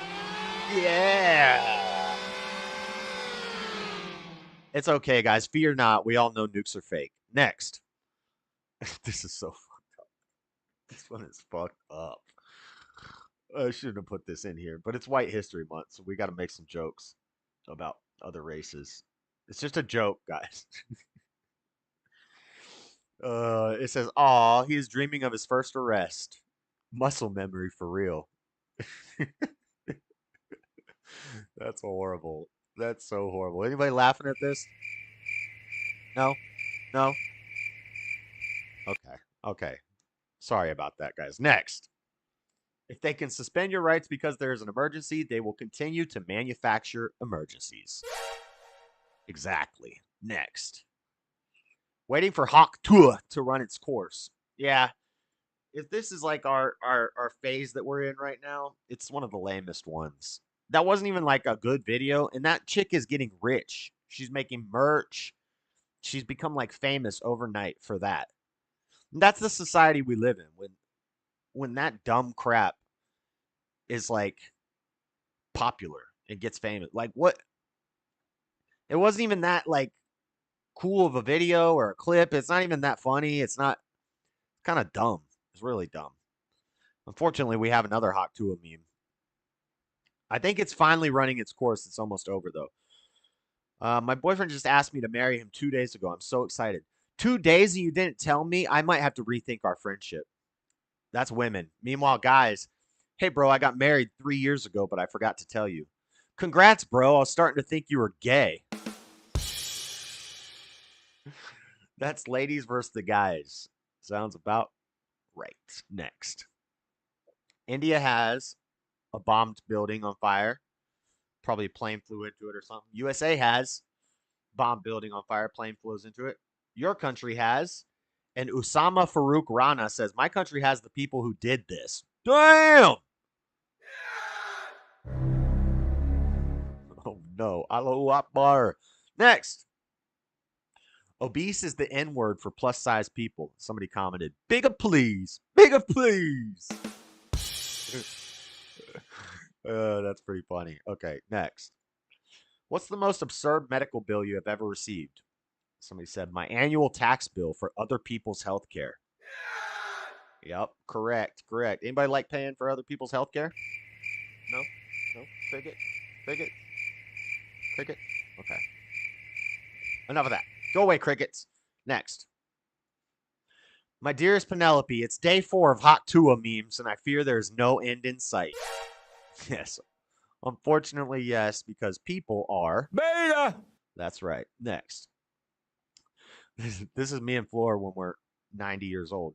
For the last 30 years, all you've done is find mistakes in anything I say. And she says, 31 years. Yep, that's correct. That's the way it goes. Next. It says, nice try, China. It says, assembly in USA. Assembly in USA. It says, nice try, China. Nice try, China. Next. United Nations Human. It says, they've taken everything from me. Gazan woman tells heartbreaking account of how Israeli forces raided her house and stole her family's last remaining hostages. They've taken everything from me. Beta. Next. We're not coming for your kids, Trump tard. And here's the kid in the classroom. Wearing the mask with the rainbows. We got the Black Lives Matter. Yeah, they're not coming for the kids. They're not coming for the kids. I thought that was supposed to be shh. Next. I wish this picture of Joe Biden holding hands with the leader of the KKK would go viral. True story. What's that guy's name? Somebody in the chat knows his name. I always forget this guy's name, but yes. That's actually his mentor. He was a grand dragon or a grand wizard or whatever the heck the Dungeons and Dragons LARPers call it. I forget the guy's name though. Bird? It's not Admiral Byrd. That's the guy that went to Antarctica. What was the guy's name? Somebody in chat knows. I think it was Bird. Something like that. Somebody in chat will say it. But yeah, that was Joe Biden's mentor. A grand wizard from the KKK. Yeah. Democrat. Commie. Next. Racism is never okay. He pulls the quarterback out. F white people. But it's White History Month, guys. Hose be viral. So it is Bird. Yeah, that's what I thought. I forget his first name. Larry Bird? Not Larry. Next. I love both boys and girls, but I'm still single. Somebody said, guess that means you're by yourself. Guess you're by yourself. Got him. Next. He's gone. This is Jesus at the hospital where the nurse is leaning over a dead person. He's gone. Make another TikTok video. Robert Bird, yes. We should do a deep dive on him one day. Next! That meme was very inappropriate and insensitive. I know. I giggled when I posted it. Got him! Next. This is the last one. Pride Month is over, guys. It's White History Month. And just to wrap up, we want to say, Black Lives Matter. Let's go!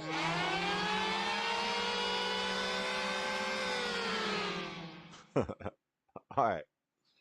Enough memes. That was fun. That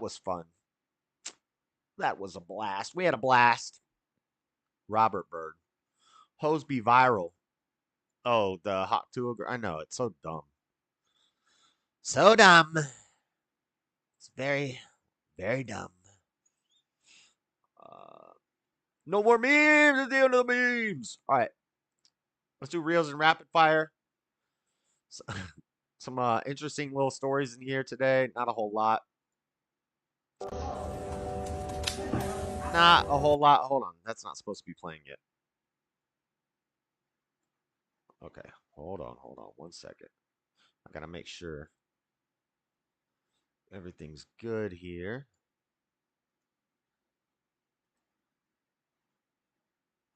All right.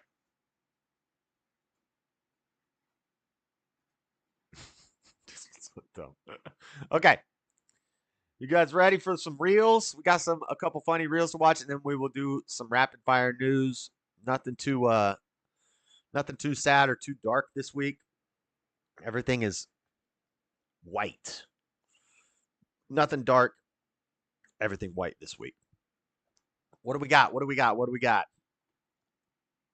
Hey, Mom, how was the date? Or Mom says, how was the date? Guy says, I'm pregnant. Check this out. This is on the girl on the date he's with. He's trying to get the corn off the thing. He's burning his fingers. Smacks his hand away, grabs it, breaks it in half, throws it on the thing, stabs it, and eats that piece. Damn, that's a woman right there. I want to know what the harm. That's a woman right there. Let's go. How'd the date go? I'm pregnant. Like Taylor Swift and Trevor Kelsey or Travis Kelsey, whatever that guy's name is. All right. Oh, he's She said, are we being filmed for this? And he says he identifies as a camera. not filmed. He identifies as a camera. I'm glad it's funny to you. It's just very confusing. We do not appreciate being filmed for this. Oh, he's not filmed. He identifies as a camera. I'm glad it's funny to you. It's just very confusing. Bro, when a black guy gets serious and says, I'm glad that's funny to you, they like, shut up. Whoa, whoa, whoa. Whoa. We can't question the black guys. It says, remember this? I don't remember this. I've never seen this before. But these are two white kids that I guess are supposed to be cleaning their room. I don't know. But they decide to make a rap song. And this little white kid, he needs to get his mouth washed out with soap because he should not be talking like this. But this white kid kind of kills it right here. This is White History Month. Yeah, I pick it up once and I pick it up twice. I don't want to say that I don't want to fight. I just want to pick it up. I just want to pick it up. Wait till this other guy comes in. No, you. Pick it up, pick it up. Pick it up, pick it up. Pick it up, got my double cup and I'm about to tell you when it's about to smoke a blunt. And I'm gonna sit on another, gonna call her harder and I'll call you over your arm. Call up my phone. Yeah, I'll put that dick in your grandma. Ooh, pick it up. Ooh, then I'm gonna brace and I hit. He said, smoke a blunt, pick it up. I'll put my dick in your grandma. What? Ooh, pick it up. Ooh, then I'm a girl and she picking the world. And I pull up on girl and I pull up on girl and I holler like R and I holler like R and I never get hard and I never get hard and I never get hard. Pick it up, pick it up, pick it up, pick it up, pick it up. I shoot my phone. Then I tell her pick it up. Pick it up, pick it up, pick it up, pick it up, pick it up, pick it up, pick it up, pick it up, pick it up, pick it up. One more time. Pick it up. One more time. Pick it up. Yeah. I pick it up once and I pick it up twice. I don't want to say that I don't want to fight. I just want to pick it up. I just want to pick it up. Oh, wait. No, you. No, you. Pick it up. Pick it up. Pick it up. Offbeat a little bit, like a white kid. Pick it up. Got my double cup and I'm about to tell you when it's about to smoke a blunt. And I'm gonna sit on another, gonna call her harder and I'll call you over your arm. Call up my phone. Yeah, I'll put that dick in your grandma. Ooh, pick it up. Ooh, then I'm gonna brace and I hit a lamp, but I never dangle. Ooh, pick it up. Ooh, then I'm a girl and she picking the world. And I pull up on girl and I pull up on girl and I... No son of mine. Okay, enough of that. No, whoop the ghetto out of them. He said, I'll put my dick in your grandma. That's horrible. That's not White History Month. Oh, man. Okay. This guy's awesome right here. This is White History Month celebration right here. This guy's juggling while riding a bike down a mountain. Got in my pocket, man. It's scary as hell. And after 3 days of performing all around the GoPro Mountain Games, I went to battle mode, man. I went out there and did what I could do, did what I've never done before. Took on off-angled trails while going around turns, dodging trees, going through bumps. I mean, every run I dropped in, I just did not know what was. Okay, so the white rapper kid's kind of degenerate, not very talented, just funny. Not really great for White History Month. But this guy's a legend. This guy's juggling while riding a bike down a mountain. That happened. The flow I was in, though, Oh, those he's 3 down, days though. of performing What? had me in beast mode. I mean, I was going faster than I ever had, taking on a new position on the bike that allowed me to take on chop. I mean, I took that energy, I went right into these 2 rock tech features, which is the best I've got to date in terms of tech riding with no hands on the handlebars. Such a crazy testament to commitment. Couldn't go. I could ride a bike with no hands maybe on that trail if I practiced. But juggling while you do it? Dang. The juggler said, I went to battle. That is a man. It's a man, baby. Nice. All right. Last, I forget what this one is. Oh, well, this goes exactly how you expect it to go. Chase, you better watch out. He's going to hit you in the forehead. Twice.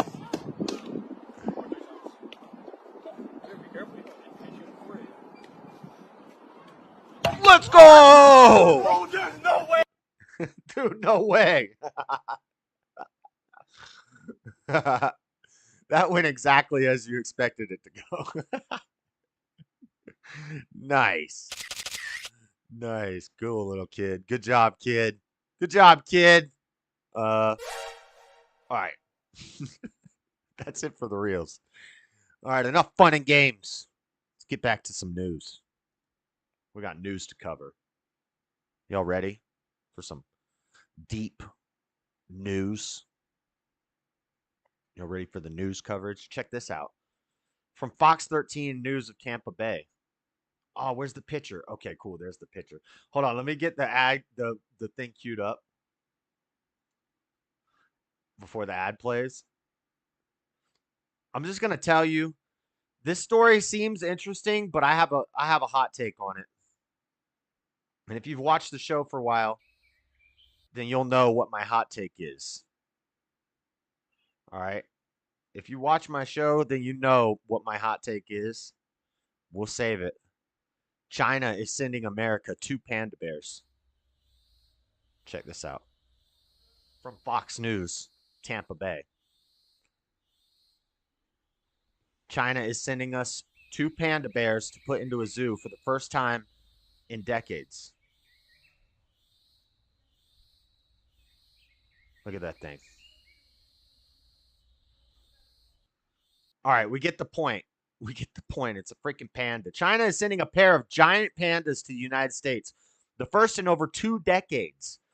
Pandas Yunchan and Zibao. Yunchan and Zibao are headed to the San Diego Zoo, where they will be kept from the public for several weeks as they acclimate to their new home, according to the news release from the San Diego Wildlife Alliance. Now, y'all know what my hot take is, right? Y'all know what my hot take is here? That thing is fake. That thing is not real. You can't tell me that's a real animal. Bullshit. That's animatronics. Look at it. Look at it. It doesn't even look real. That is not a real bear. No, look. Oh, he just lays around and eats bamboo with his feet all day. You think that thing's real? Bull crap. That is not a real animal. No. Oh, it's a bear, but it's half polar bear and half grizzly bear. Oh, and bears are part of the dog family because DNA is real. In evolution, we're supposed to believe that that's a real animal. That's either a little kid in a bear suit or it's a damn robot. That is not a real that is not a real creature, guys. I don't care what you say. I do not believe that that's a real animal. Nope. No freaking way. It's fake. How much money are we paying China to get a damn animatronic fake bear in the zoo in San Diego? How much money are taxpayers paying for that damn fake bear? I don't believe it. You can't convince me that that thing's real. Look at this thing. Look at this thing. It looks stupid. Looks stupid. Pandas are super lazy. Yeah, that's because it takes a lot of battery power to run a freaking robot bear. So to save energy, they just make them move very slowly. That's why you saw how he's climbing. He's like doing the Mr. Roboto. That thing's not real. Nope. Nope. Can't convince me of it. I do not believe it. No. Nothing you can say will convince me. All right, weather news. We got Hurricane Beryl. I didn't even think it was a hurricane. Oh, so this is another. Oh, this has been updated. Interesting. This has been updated. So yesterday when I was gathering, yesterday, I think I saved this in my phone or something. This story about, at the time it was Tropical Storm Beryl, and it was a category. They said it's gonna hit land. Oh, maybe that's what it said. Maybe it said it's predicted to hit land as a Category 4, but at the time it was a Category 3. And then when I looked at it this morning, it was a Category 3. Now it's making landfall as a Category 4 hurricane. It was a tropical storm. That's generally how it works. They start as a Category 3 tropical storm, and then they become a hurricane. But Category 4 hurricane made landfall on Grenada's Caracal Island on Monday morning, according to the National Hurricane System. Life-threatening winds and dangerous storm surge to the eastern Caribbean.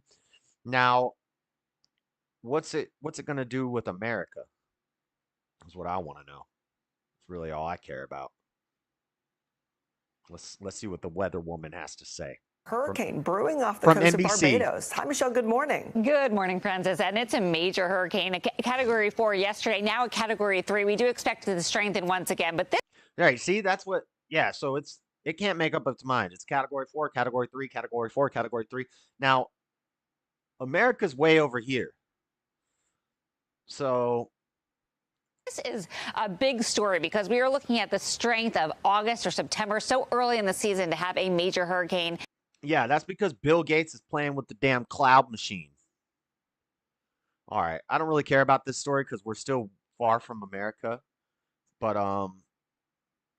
another hurricane coming. It's hurricane season. Buckle down, Florida. Go buy 1 million bottles of water. Get your generator ready. Learn how to use it so you don't electrocute yourself after the hurricane passes. Most deaths in hurricanes in Florida are due to chainsaw accidents and people who don't know how to work generators, and they mess with their generator while they're standing in like a flooded basement and they get electrocuted to death. Or they're trying to clean up and they're playing with the chainsaw on the roof of a collapsing house and something happens. So Florida men, they're fine in the hurricane, but they're not the brightest of people. So shout out to all the Florida men out there like myself. From BBC, Steve Bannon says MAGA army is ready as he reports to prison. Nice. The MAGA army is ready, says Steve Bannon. If there's an ad here, we're not going to watch this. Let's see if BBC gives us an ad. Dave's company. Nope. We're not reading it. Donald Trump's former top advisor, Steve Bannon, has told the BBC he does not fear going to prison or watching the former president's 2024 campaign from behind bars. After being convicted of contempt of Congress, the man was sent to who has seen as the power behind the scenes of the White House at the start of Trump's presidential term in 2017, reported to federal prison in Connecticut just before noon on Monday. He is still appealing against his conviction for refusing to appear in front of the committee of lawmakers investigating the January 6, 2021 attack in the U.S. Capitol by Trump supporters. Bannon has claimed that the conversations he had with the president that day should be protected under executive privilege. Last week, Supreme Court ruled he could not delay his sentence until after the appeal was heard, and now Bannon will have to face his 4-month sentence. It's 4 months in federal prison. It ain't nothing. That's nothing. You'll be all right, Bannon.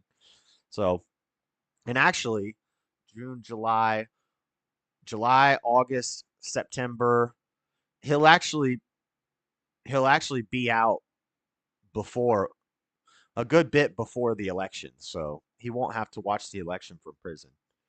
But he says the MAGA army is ready. We talked about Bannon last week, so just a little update there. What else we got? Get out of here, Guardian. Give me ads. Update on the Boeing stuff. We're going to be following this because when 4 whistleblowers end up dead mysteriously, and a company that's known for affirmative action DEI hires start causing planes to fall out of the sky because of incompetence, we're going to keep an eye on that story.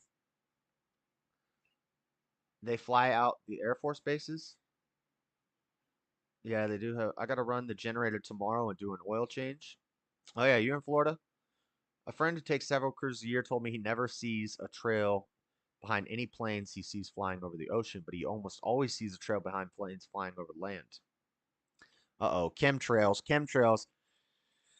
I'm kind of anti-chemtrail conspiracy, but I did hear that recently there was some things exposed that there was some of that. Now, I do believe in, I guess that is what, so I think there is cloud seeding, and I think there's planes that do that. They seed the clouds and they leave chemtrails in the sky to seed the clouds. But I don't believe that that's what every chemtrail you see in the sky is. If an Air Force jet flies by or a commercial plane flies by and it has a trail behind it, that's just vapor, I think. But maybe I'm wrong on this one. Maybe I'm just not based enough on this one. I think the majority of those things we see in the sky aren't harmful, but I could be wrong. I could be wrong on that. I could be not based enough. I think the heart machine is something different. Or maybe there's planes that do it, but these are like special planes that they're not like, it's not just like a commercial airline plane. Maybe it's a Boeing plane. Maybe they've equipped all the Boeing planes with HARP technology, and maybe you guys are right. Maybe I'm not based enough on this one. Pandas aren't real. Dinosaurs built the pyramids. Chemtrails, I don't know if I'm on board with that one. But I could be wrong. You know, I could stand corrected. U.S. accused of offering Boeing a sweetheart deal over fatal crashes. Plane maker set to be offered plea deal, angering loved ones of the 346 people who died on 2018 and 2019 flights. The U.S. Department of Justice is set to charge Boeing with fraud, but plans to offer the plane maker a plea deal, according to sources familiar with the matter, have infuriated the loved ones of hundreds of passengers who died in 2 fatal crashes over 5 years ago. Boeing will be granted until the end of this week to decide whether it will plead guilty to the charge and avoid trial. Officials told families on those aboard the fatal Lion Air Flight 610 and Ethiopian Airlines Flight 302 that claimed 346 lives. Attorneys representing the relatives accused the federal government of cooking up another sweetheart plea deal with Boeing. So you kill some whistleblowers, you get a sweetheart deal from the government, you put some HARP machines in your planes, you do some DEI hires, and people start dying. And the globalists and the eugenicists are all happy because population reduction. Nice. It's win-win for everybody except for the people who are dead and their families. Relatives were briefed on the terms of the proposal deal during the call. Boeing would pay a fine, face a 3-year term of probation, and work under a corporate monitor, according to 2 sources. Yeah, well, it would suck to be that corporate monitor. You're going to end up suicided. Oh, I don't think I'm supposed to say that. You're going to end up losing your battle with depression. The terms unleashed a wave of anger. The memory of 346 innocents killed on Boeing demands more justice than this, said Paul Costle, who represents a family of 15 crash victims. All right, we get it. We get it. We get it. We get it. We get it. We get it. We get it. This is just an interesting thing. So, somebody, I was listening to a Borscht debate, and you know, like the common argument is, well, what if these young girls get raped for medical reasons? They need to have the abortion. You know, even if you agree that you punish the rapist, not the child, they would still argue, but the girl could be too young to carry and give birth to that child. Now, I had heard that in Africa, they're like roving grape gangs, and there were African girls who were having kids from like 7 to 14 who were born out of grape. And a lot of these children have grown up and they're happy. They're doing great. Well, so I was like, I thought the answer to this question was 7, but I was like, what's the youngest that a girl has somebody has ever given birth? And turns out I was wrong. It's not 7. Crazy fact. If you're ever in a borscht debate and they say, these girls can't carry this child, blah, blah, blah, blah, blah. You might be wrong. The youngest that a person ever gave birth was a 5-year-old girl in the 1930s. Now, we've had a lot of medical advancements since the 1930s. So basically, the way God made us is if you can get pregnant, you can give birth to that baby, and that baby can survive and grow up to be a beautiful adult. I think that this girl died years later, shortly after the U.S. Supreme Court ruled to overturn Roe v. Wade and eliminate the constitutional right to abortion. News outlets reported the story of a pregnant 10-year-old girl who traveled from Ohio to India to access abortion care. The story, young woman's grave, in fact, the quarter below. Oh, wait, no, 10. I'm sorry. Did I say 5? 10, I'm sorry. No, I swear there was a... This is not the story. Hold on. I swear there was a 5-year-old. This is saying 10. This is not the story I saved.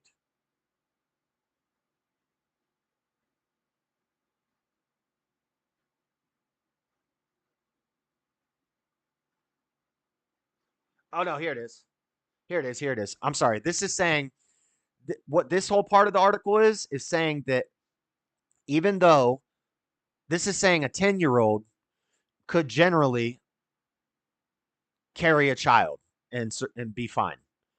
There's going to be complications, but we have medical advancements and stuff like that. But a 10-year-old will be okay. But if you scroll down, who is the youngest person to give birth? Linda Medina became the youngest person to give birth in recorded history when she underwent a cesarean section at the age of 5 years, 7 months, and 21 days, according to the fact-checking website Snopes, which confirmed the validity of this widely cited case in 2004. Medina lived in Tekapo, Peru, and in April 1939, her parents brought her to the hospital of Pisco and expressed concerns that a large tumor was growing in her abdomen. After evaluating Medina, doctors determined that the child was actually about 7 months pregnant.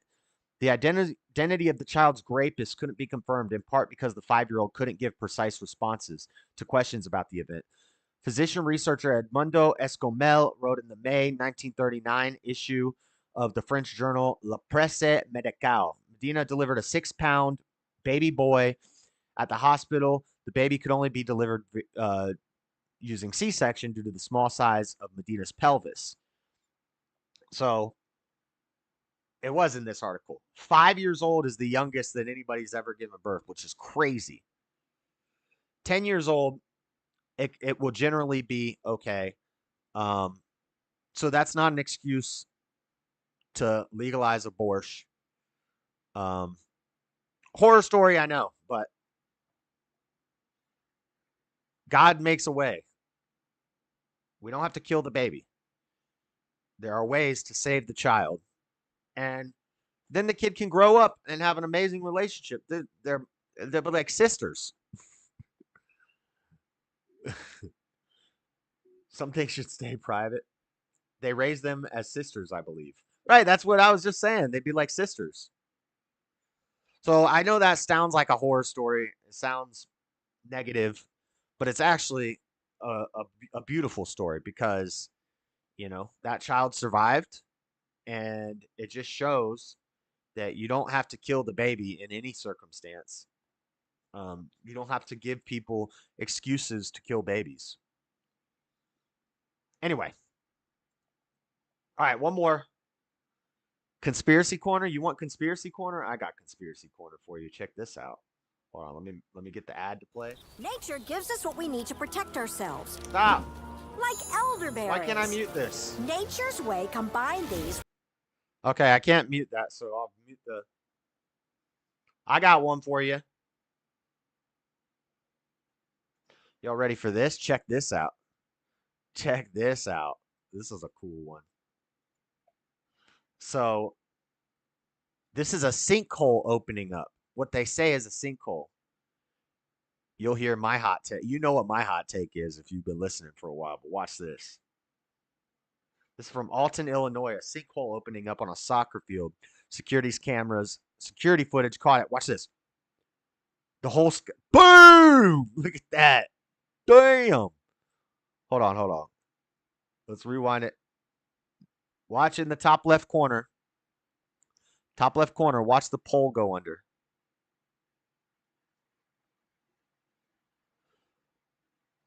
Boom!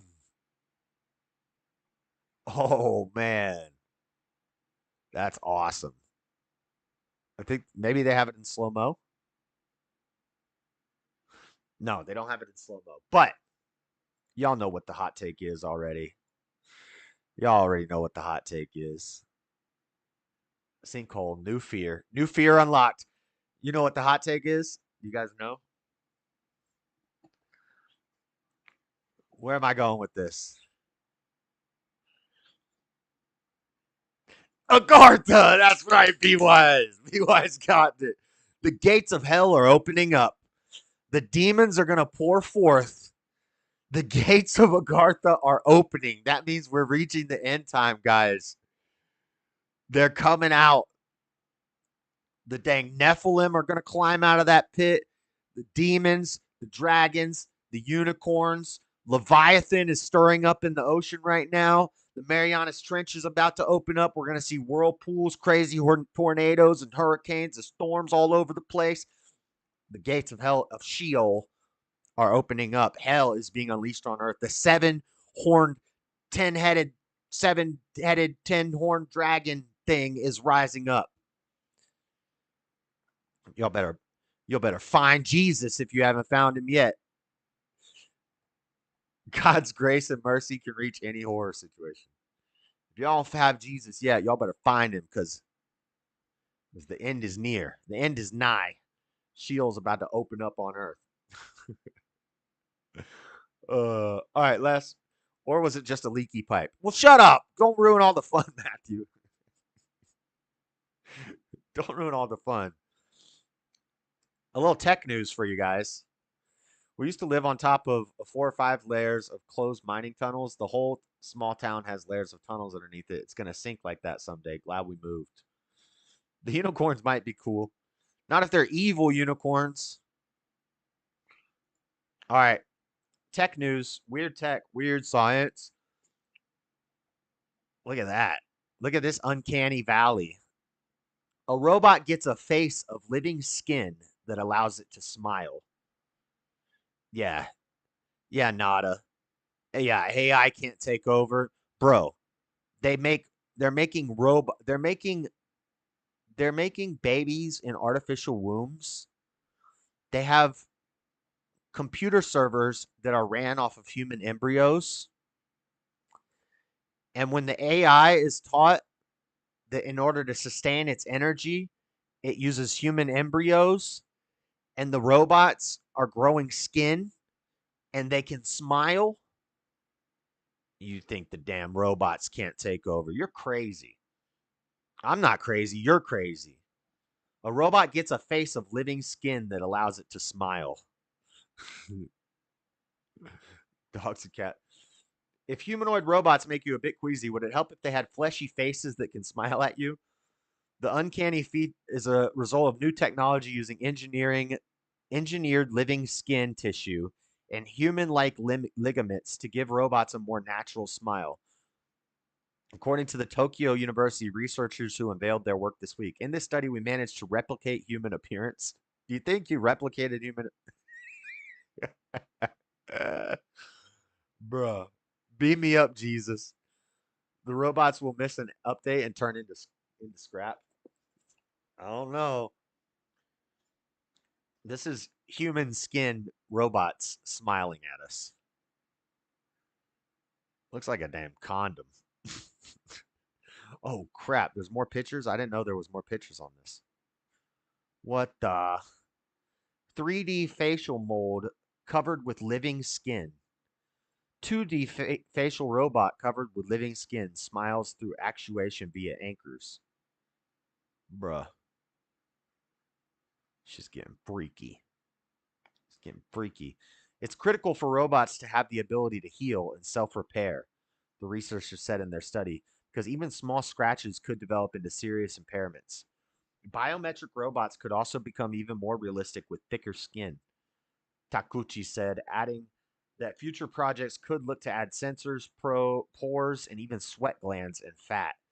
The team's paper says their work could also bring insights into how humans' wrinkles are formed, and by incorporating more sophisticated actuators and eventually cultured muscle tissue, their approach could help robots in the future move in fluid, human-like ways.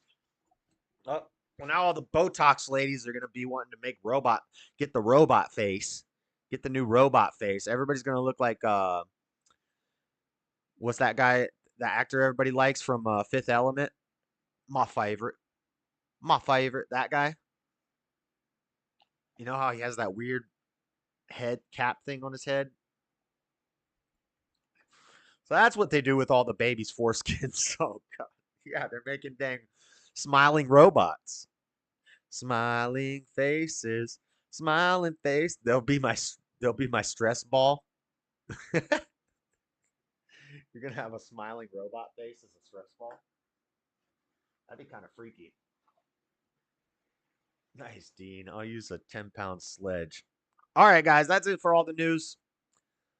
Let's spend the last little hour here. We're gonna watch a short documentary. We're gonna learn about the 4th of July. I need some America music. Do we have any America music? Like Patriot music? No? I don't think so. America. United States Independence Day. One of the greatest holidays in the history of the world. I'm trying to find my folder. The history of Independence Day. We're going to watch a little documentary from Library of Congress. The documentary is not from the Library of Congress, but from the Library of Congress on July 4th, 1776, the Second Continental Congress unanimously adopted the Declaration of Independence, announcing the colony's separation from Great Britain.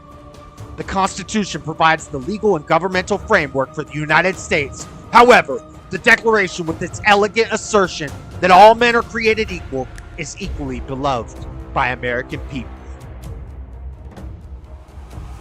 Philadelphians marked the first anniversary of American independence with spontaneous celebration, which is described in a letter by John Adams to his daughter Abigail.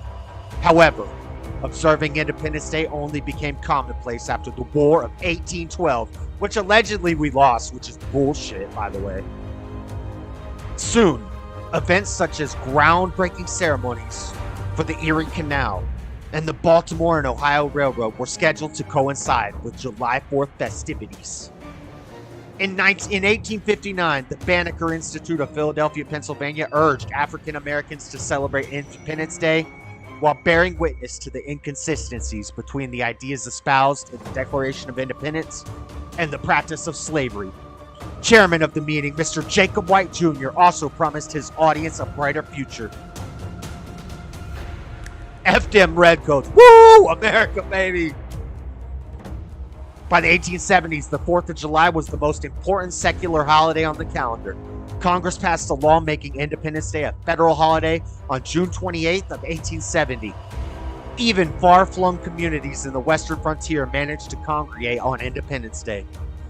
In an American Life History's manuscript from the Federal Writers Project of 1936 to 1940 interview, Miss Nettle Spencer remembered the 4th as the biggest event of the year. Everyone in the countryside got together on that day for the only time of the year, she continued. There would be floats in the morning, and the one that got the girl's eyes was the Goddess of Liberty. She was supposed to be the most wholesome and prettiest girl in the countryside. If she wasn't, she had friends who thought she was. But the rest of us weren't always in agreement on that. Following the float would be the Oregon Agricultural College cadets and some kind of band. Sometimes there would be political effigies. Just before lunch, and we'd always had... What the hell? What am I reading? What is this? Hold up. Enough of the music. Enough of the music. Turn the music off. Turn the music off. What am I reading? This is from Miss Nettle Spencer. Rural life in the 1870s. Just before lunch, and we'd always hold lunch for an hour. Some senator or lawyer would speak. These speeches always had one pattern. First, the speaker would challenge England to a fight and berate the king and say that he was a skunk. This was known as twisting the lion's tail. Then the next theme was that anyone could find freedom and liberty on our shores. The speaker would invite those who were heavy laden in other lands to come to us and find peace. The speeches were pretty fiery, and by that time the men who drank got into fights and called each other Englishmen. Nice. In the afternoon, we had what we called plug uglies, funny floats and clowns who took off on political subjects of the day. Comedy.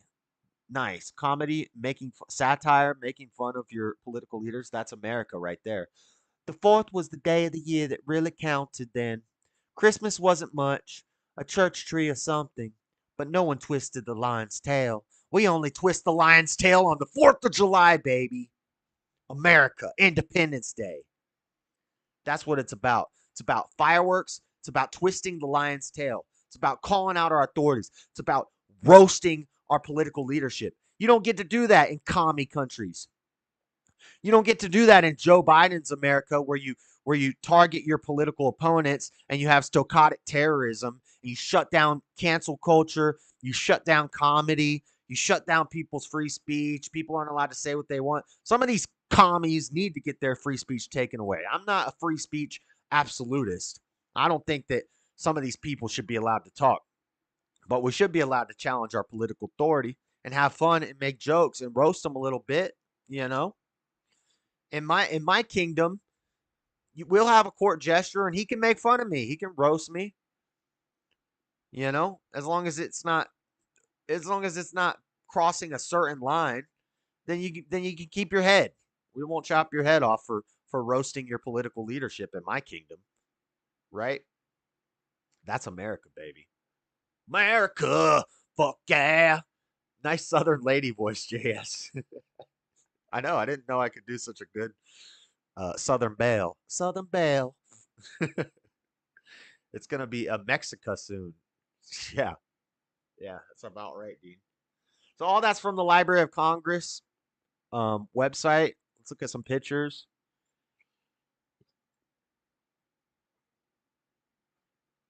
Look at some pics. You know, here's an old-timey 4th of July festival. Nice. How do I go to the next one? Do I have to go back? I can't just click next. There's no next option. I know there's more images. Okay. Look at this little boy with his flag. Looking like Uncle Sam in his mug. Look at that. That's Uncle Sam as a child. Nice. That's America for you, baby. About this day, this was published in 1941. A boy on the float in 4th of July parade in Oregon. This was before Oregon was a degenerate cesspool. This was back when it was based. Nice. What else we got? What else we got? We got other pictures. Actually eating Jiffy cornbread and Texas chili, right? Oh my God, that sounds awesome. I love chili and cornbread. I just crumble the cornbread up and put it in, but also keep a slice, put some on top, you know, of the cornbread, dip it. Man, do you put sour cream in your cornbread and hot sauce? I put sour cream on my cornbread. I mean, not my chili. Do you put sour cream in your chili? Is that weird? Or do you like that? Some people don't. Some people aren't with it. I don't think they know. I think they knock it and they haven't tried it. They're like, ooh, sour cream and chili? Sounds gross. No. That does sound amazing right now. This is a French ward for bone cases in American Red Cross Hospital at Evero, which is under the direction of Dr. Phil's famous bone special. Okay, so this is a doctor's office decorated for July 4th.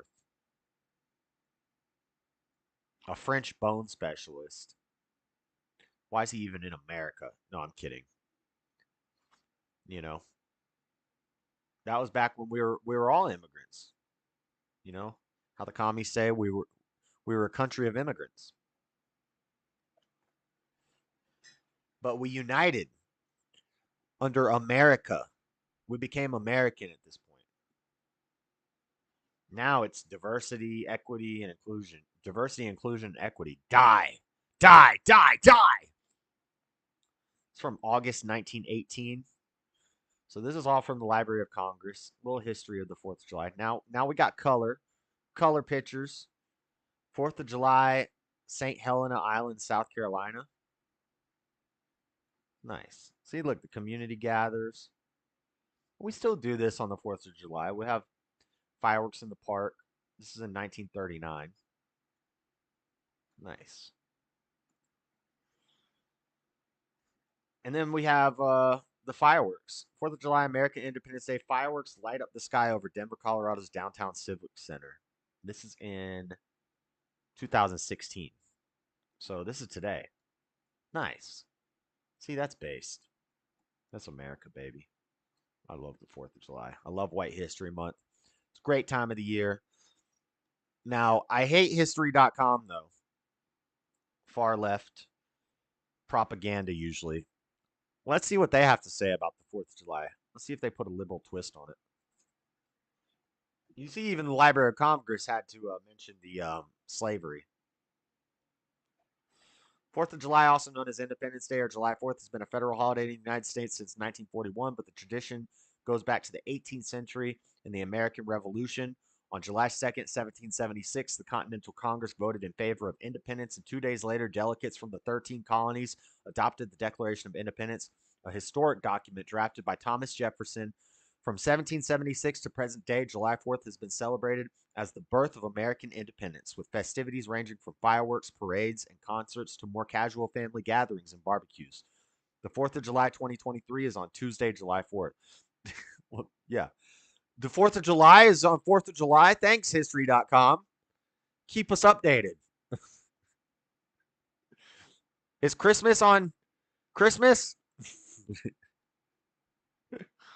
Thanks. Also, it's 2024 when the initial battles of the Revolutionary War. Okay, we're not going to read from history.com. We're just looking at the pictures. It's so easy to get your windshield replaced using Safelite.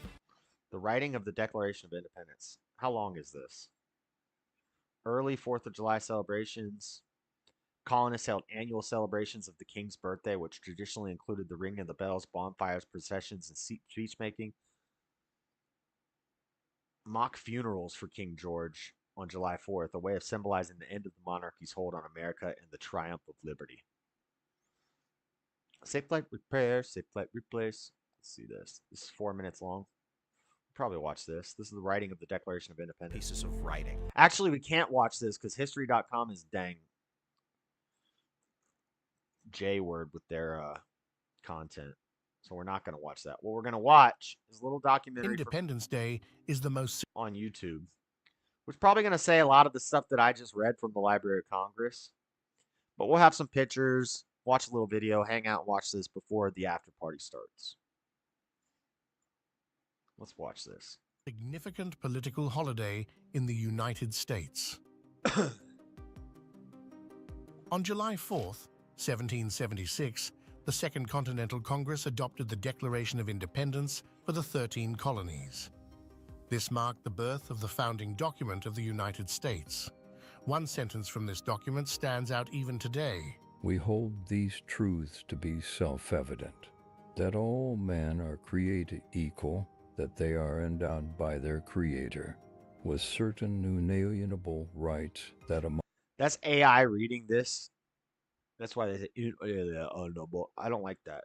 You couldn't get the narrator that did the opening part to do this. You have AI doing it. These are life, liberty, and the pursuit of happiness. However, what is often overlooked is that the document did not come into force on that day. This happened on August 2nd, 1776, nor was it Look how old it is. You can barely even read that thing. Initially adopted by Congress on that day, which had already occurred on July 2nd. Additionally, it did not mark the start of the American Revolution. John Hancock. As the war between the colonies and the English forces had all. Yo, John Hancock was gaudy, bro. Just because you're the first one to sign it, you don't have to take up. A bunch of people have to sign it, John. They probably yelled at him. They're like, "What do you want? What do you want? A slogan made for your name to represent signatures for the rest of time? You're John Hancock. You're gonna take up all this space. You know, 30 more people got us, or however many people signed it. We all got to sign it, John. You don't have to take up all the space." Already begun on April 19th, 1775. On July 4th, 1776, John Hancock was the only person to sign the Declaration of Independence. Furthermore, for decades, Americans did not celebrate Independence Day, even though founding father John Adams had expected it to become a significant celebration. It is therefore vanilla ice cream and coffee for creamer. Try eggnog. Eggnog and coffee during the holidays is really good too. The $2 bill. Now it represents heroin dealers. But it used to represent freedom. Therefore, intriguing to revisit the days and weeks leading up to the Declaration of Independence. To fully understand this, we must first briefly review the critical stages of the estrangement between the colonies and their motherland, ensuring the following descriptions remain comprehensible. The birth of the USA was indirectly influenced by an event known as the 7 Years' War, from 1756 to 1763, John Old often Glory referred Hound to Hancock. as the real First World War. This conflict was also fiercely fought in North America, with England and France. I've never heard it referred to as the real First World War. That's interesting. So we're actually heading into the Fourth World War. Interesting. Fun fact. Learn something new every day. Battling over present-day Canada. The British needed to station a large army in North America, which was very costly. Consequently, the English Parliament passed the Stamp Act on March 22nd, 1765, imposing a tax on the colonists to fund the soldiers. The colonists were outraged, insisting that there should be no taxation without political representation. No taxation without representation. With the representation. army were furious. Or in the church's case, no taxation as long as you keep your mouth shut when it comes to political candidates. Officer in the Virginia militia. As long as you encourage your entire congregation, which is the majority, 68% of America, not to vote. Who served directly under English General Braddock, called the law an act of oppression. His name was George Washington, and he passionately 85% of that 68%. 68% of Americans are Christian. 85% of that is Republican, by the way. And the church encourages them not to vote. Reported the cry, "No taxation without representation." Personally, Washington was more troubled by a tax-related regulation of the British Parliament Save it for the that debate. imposed restrictions on settlements in North America. At the time, Washington was speculating on land, and these regulations threatened his financial interests. Although the English Parliament repealed the Stamp Act in 1766, the damage was done.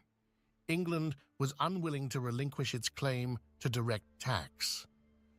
The colonies, which sent representatives to the Stamp Act Congress in October 1765, demanded exactly that. Mutual trade blockades quickly followed. I hope they mention the Boston Tea Party. Bro, isn't it kind of, doesn't it not really make sense that if you're like throwing, they basically turned the entire harbor in Boston into a giant spot of tea, right? Followed. In North America, the Sons of Liberty were founded, advocating more drastic measures to free themselves from oppression.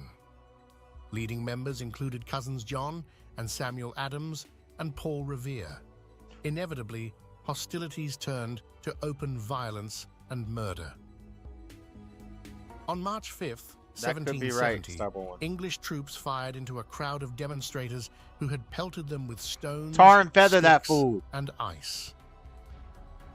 5 civilians died in what became known as the Boston Massacre. John Adams took on the defense of the Redcoats in the subsequent... Is it really a massacre if only 5 people died? That sounds like revisionist history, like how they called the Tulsa riots the Tulsa Massacre. trial, not because he supported the English, but because he believed everyone deserved a fair trial and the best possible defense. So is that English people killed people in Boston? Okay, we will call that a massacre. Screw those dang Brits. His efforts paid off as the English soldiers were acquitted. They were acquitted. 3 years later, Boston and Adams were again in the spotlight.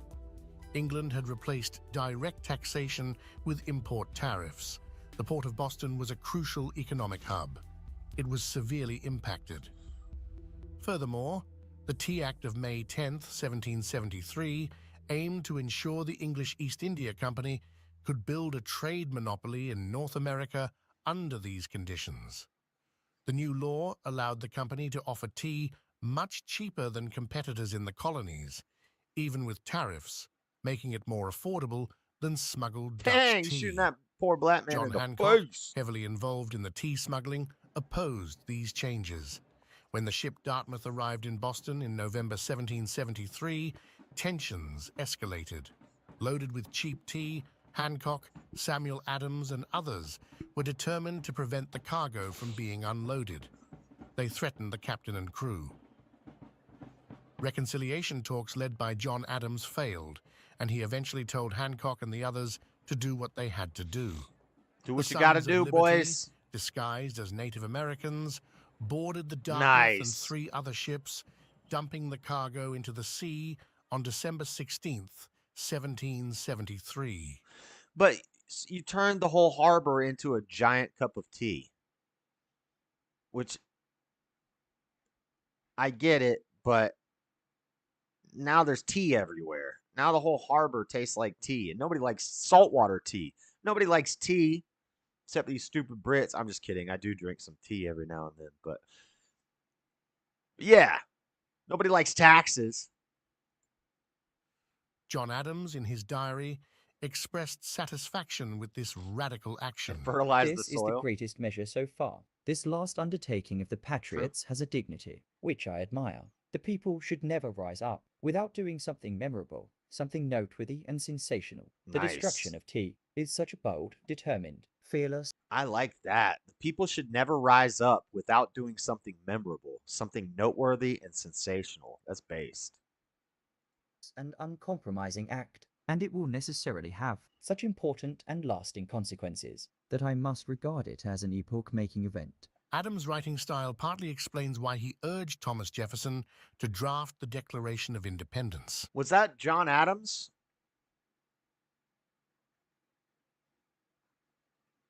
That was John Adams who wrote that. He actually was the primary writer of the Bill of Rights. Some sources I read said he was a deist, but other sources said he was Anglican, Christian, churchgoer. He was anti-church or he was pro churches being taxed. Consequences that I must regard it as an epoch-making event. Adams' writing style partly explains why he urged Thomas Oh, Jefferson... no. I'm sorry. That's I'm thinking of James Madison. So I retract what I just said. Not John Adams. John Adams was the one that said the Constitution is for a moral and religious people in a letter that he wrote. And I agree. John Adams was a Christian. John Adams is probably the most based out of all of them, I think. Madison is who I was talking about. Madison was the main writer on the Bill of Rights. Yeah. to draft the Declaration of Independence. As he wrote to Jefferson, First You can base write 10 meme. times better than I can. England responded with the Coercive Acts of 1774, known in the colonies as the Intolerable Acts, which punished Boston for the Tea Party. The port was closed, exports to other ports or provinces were banned, and imports were severely restricted. Washington commented, "The acts are an invasion of our rights and privileges. Americans must not submit to acts of tyranny, since custom and use shall make us as tame and abject slaves as the blacks we rule over with such arbitrary As sway." the blacks. The tensions Whoa. between the motherland and the colonies had Damn. Yeah, I don't like that they're reading this with a British accent, but to be fair, they probably still had British accents. A lot of these people. There wasn't an American lingo yet. escalated to a point where war was inevitable. It began on April 19th, 1775, with the battles of Lexington and Concord. The Redcoats aimed to confiscate military supplies, but came under fire. The colonies did not yet have an army and fought with militias. Washington, upon hearing of the fighting, was sobered and dismayed. A few weeks after the fighting began, the Second Continental Congress convened on May 10th, 1775. It created a Was that continental last guy army Australian? and appointed. I think everyone reading these texts, I think it's AI on all of them because they're putting the emphasis on the wrong syllables a lot, and some words they're saying strangely. I think those are all AI. They have a real narrator narrating when the pictures are shown, but whenever there's text on the screen, I'm pretty sure AI is reading it. George Washington as commander-in-chief. Contrary to a single dubious source suggesting John Hancock also wanted this position, multiple reports indicate he maintained a positive relationship with Washington. Hancock served as the president of the Second Continental Congress, which met in the Pennsylvania State House, now known as Independence Hall. The single source is a note from Adams dated 1801. Adams nominated Washington, praising his excellent universal character. Washington declined a salary, stating in a letter on September 14th, 1775. Every post is honorable in which a man can serve his country. See, ironically, the this letter was emphasis is addressed on the to wrong Benedict syllables. Arnold, who would later betray Washington and the colonies. Simultaneously, Congress sought peace through the Olive Branch Petition, passed on July 5th, 1775, affirming the colonies' loyalty to the Crown and their desire to exercise their rights as British citizens. It's crazy. Look how small these rooms are. Small government. That's based. Now, instead of 13 colonies and a small little room like this, we have these giant halls with a bunch of dummies. It's ridiculous. This offer had many detractors among the founding fathers, but it highlighted that independence was not yet a majority view. Furthermore, some Congress members lacked authorization from their home colonies that cameraman to vote was drunk. on independence. King The George Olive Branch III Petition gets brought down in responded New to York. King George III's proclamation of rebellion from June 1770. See, not just Antifa rips down statues. People all over the world have ripped down statues since the beginning of time. 75, officially starting the war from the British side. Despite the King's rejection of the peace offer, many colonists still did not seek independence. An excerpt from John Dickinson's the heck's Letters wrong from with a you, Farmer Daddy in Jug? Pennsylvania, That gayness out of here. The heck is wrong with you? written from 1767 Put you in to timeout. 1768, encapsulates the prevailing sentiment. There is no privilege the colonies claim, which they ought, in duty and prudence, more earnestly to maintain and defend, than the authority of the British Parliament, to regulate the trade of all her dominions. Without this authority, the benefits she enjoys from our commerce must be lost to her. The blessings we enjoy from our dependence on her must be lost to us. Her strength must decay, her glory vanish, and she cannot suffer without our partaking in her misfortune. This excerpt's from Letter 6. Dickinson, known as the penman of the Revolution, hoped for reconciliation, which is why his signature is absent from the Declaration of Independence despite his congressional membership. Why are you talking He about also Dickinson penned but showing the Hamilton? Olive Branch Petition. By winter 1775 to 1776, it was evident that resolving the conflict with England, Man knows no matter have creating heaven of those who consume, whose choice and common good are ordained. required independence. Thomas Paine's pamphlet Common Sense, published on January 10th, 1776, argued convincingly that independence was the only solution. Foreign diplomats already reported in Join late or die. 1775 Nice. that Benjamin Franklin was open to independence during informal talks, since it was I think necessary North Carolina for was securing part an of that. alliance with France. Sad what's happening In there May now. 1776, Congress passed a resolution drafted by John Adams demanding that colonial governments authorize their representatives to vote on independence Yeah. and establish new. I learned about that in school. The S's were F's, and when I was trying to read it, I forgot about that. But then I remembered it because I saw interests and it had the F. I think that had something to do with the type, the font, because if you saw, it was only in the small words. In the big words, they had a S, but in the small words, they would use F instead of S. And I think that had something to do with the press that they used. I can't remember, but I learned about this in history class in like 4th grade or something. New governments if necessary. This followed the Halifax Resolution in April 1776, where North Carolina empowered its Congress members to vote for independence. Soon 9 of the 13 colonies passed similar. And see, and when they write in cursive, it's like a mix between cursive and print, because your S here is regular.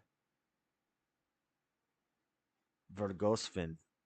So this is German, but there's a F. So the F is like a cursive F, but the S is a regular S. American Afghan.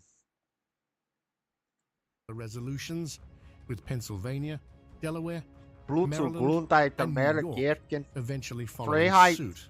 Vergossen, By May, Lexington. Congress had de facto decided on independence.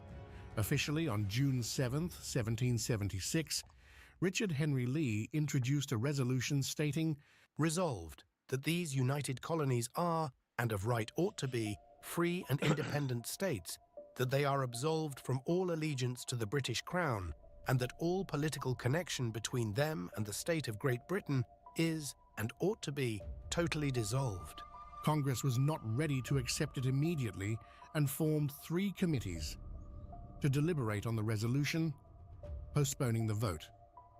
One of these was the Committee of 5, comprising Thomas Jefferson, John Adams, Roger Sherman, Benjamin Franklin, and Robert R. Livingston. Their task was to draft a formal justification for the break with Great Britain, effectively creating the founding document for a new nation.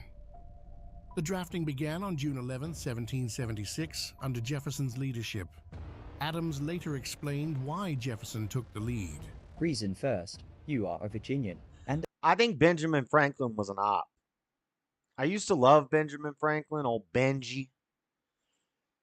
But I think he was like a Mason, weird guy. I've heard that he was throwing some like weird demonic sex parties and stuff, and he was into some weird stuff. And why is he on the $100 bill? Like, I don't know. The lightning rod was cool. Farmer's Almanac was useful. But isn't the Farmer's Almanac kind of like commie? I don't know. Franklin might have been a damn op. a Virginian ought to appear at the head of this business. Reason second, I am obnoxious, suspected, and unpopular. You are very much otherwise. Reason third, you can write 10 English will times be all better than I acronyms can. soon. Jefferson excelled. Oh with no, a pen, everything's an acronym. While Adams was crucial in debates. Jefferson referred to Adams as the pillar of support on the floor Rosie's of Congress, influence? I don't know what its that means. ablest advocate and defender.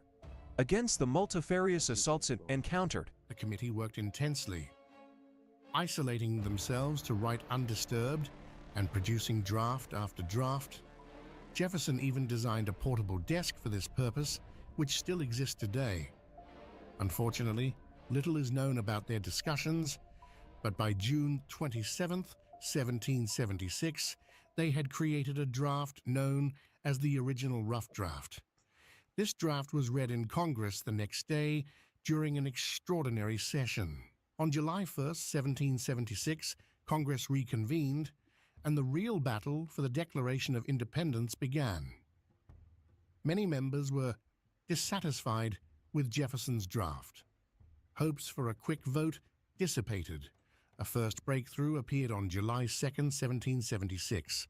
Congress declared independence, prompting Adams to write to his wife. The second day of July 1776 will be the most memorable epoch in the history of America. I am apt to believe that it will be celebrated by succeeding generations. Well, as you the were great off by 2 anniversary days, but you were festival. close. It ought to be commemorated as the Day of Deliverance by solemn acts of devotion to God Almighty. It ought to be solemnized with pomp and parade, with shows, games, sports, guns, bells, bonfires, and illuminations from one end of this continent to the other from this time forward forevermore. And it is, You will think me but it's 2 transported days with later. enthusiasm, but I am not. I am well aware of the toil and blood and treasure that it will cost us to maintain this declaration, and to support and defend these states. Yet through all the gloom, I can see the rays of ravishing light and... Did you see that? That was AI. It said A, ND, support. It's and, bro. The word is and.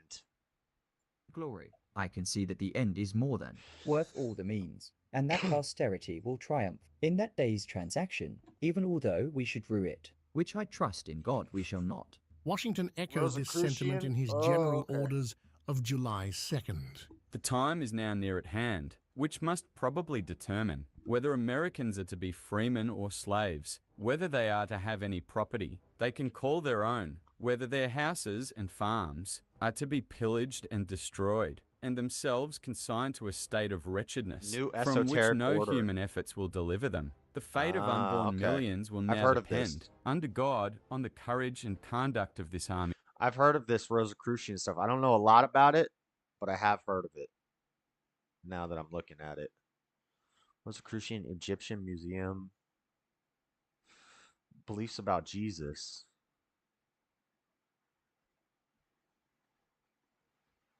Regarding the principles of Rosicrucians believe the following.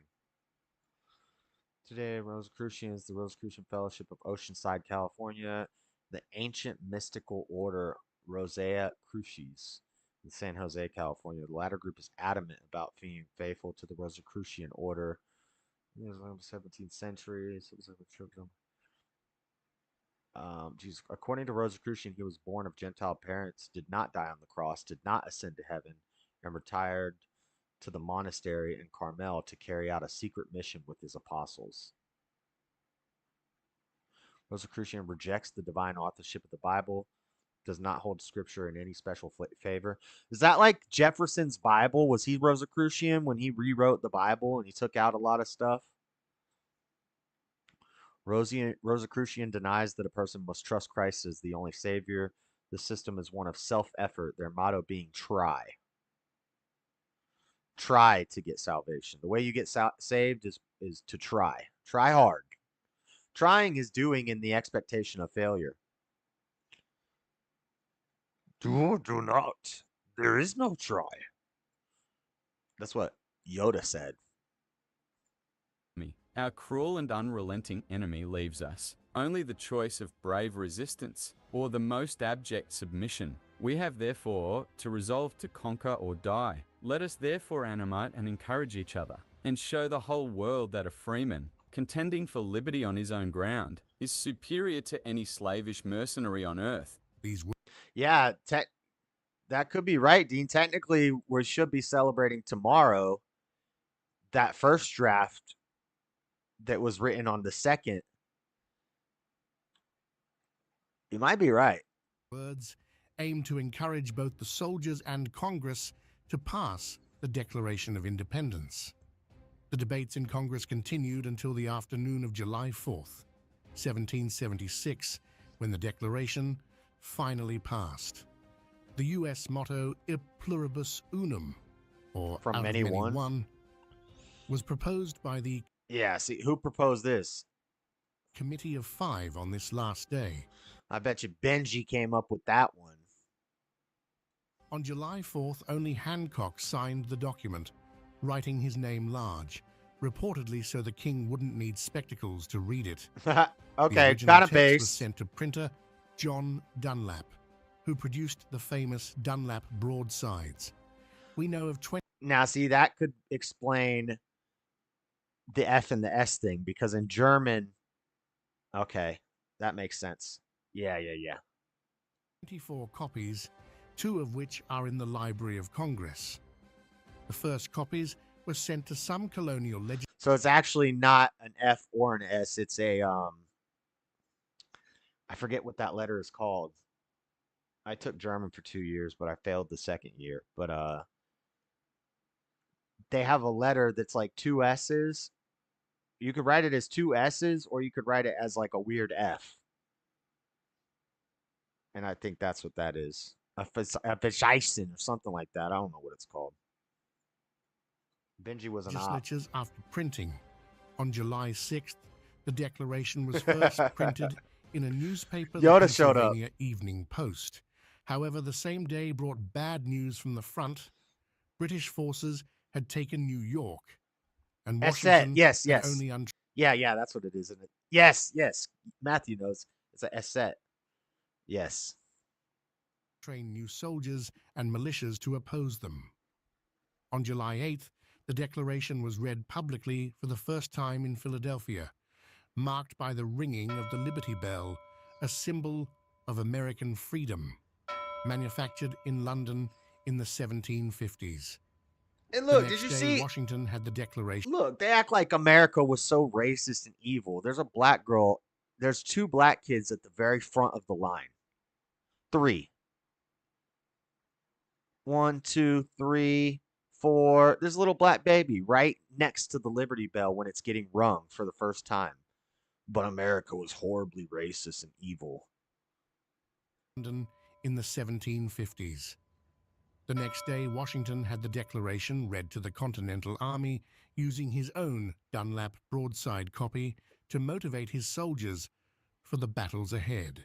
The Declaration of Independence still bore only one signature, Hancock's. On July 19th, Congress ordered all members to sign the Declaration, which was then officially inscribed. This happened on August 2nd, 1776, making the document fully valid. The men who signed it essentially signed their death warrant if captured by the British, so their names were initially kept secret. A version printed by Mary Catherine Goddard, with all the names, was published in the spring of 1777. Although the war ended militarily in 1781 and officially with the Treaty of Paris in 1783, being able to have something to always protect myself with this Byrna allows me to have that peace of mind no matter. The Declaration of Independence did not initially gain the prominence Adams had anticipated. Belly The don't focus laugh over shifted your to belt. drafting a constitution, and by the 1790s, the new U.S. was embroiled in political minutiae. The Federalists, favoring rapprochement with England, found the Declaration too French, while the Democratic Republicans, yes, that was really the name of the party, appreciated it. Strong partisan battles were fought over the Declaration and basically everything else. After the War of 1812 Democratic against England, Republicans. American sympathy for the former motherland, The Masons, the Oddfellows, yeah. The Democratic Republicans. It was a more united time. waned, and the Declaration gained renewed importance. But it was a slow process. Adams lamented, as late as 1817, that America did not appreciate its past enough. As president, he had warned. There is nothing which I dread so much as the division of the Republic into 2 great parties, each arranged under its leader, and concerting measures in opposition to each other. This, in my humble apprehension, is to be dreaded as the greatest political evil. The Under dreaded our conservative. Constitution, liberty must at all hazards be supported. We have a right to it, derived from our Maker. But if we had not, our fathers have earned and bought it for us, at the expense of their ease, their estates, their pleasure, and their blood. By the 1820s and 1830s, more copies of the Declaration of Independence circulated, and the day became increasingly... I think I saw the original when I went to... I've been to D.C. I think we got... Is it in D.C. or is it in Philadelphia? I'm not sure. I've never seen the Liberty Bell, but I've been to D.C. and we went to all the monuments and stuff. I'm not sure if where did they keep it? Significant. On June 28, 1870, nearly 100 years Most after of today's its adoption, Republicans are Democrats. July 4th was finally declared a public holiday. Let's close with a quote from one of Jefferson's letters to Adams. I like the dreams of the future better than the history of the past. So good Nice. night.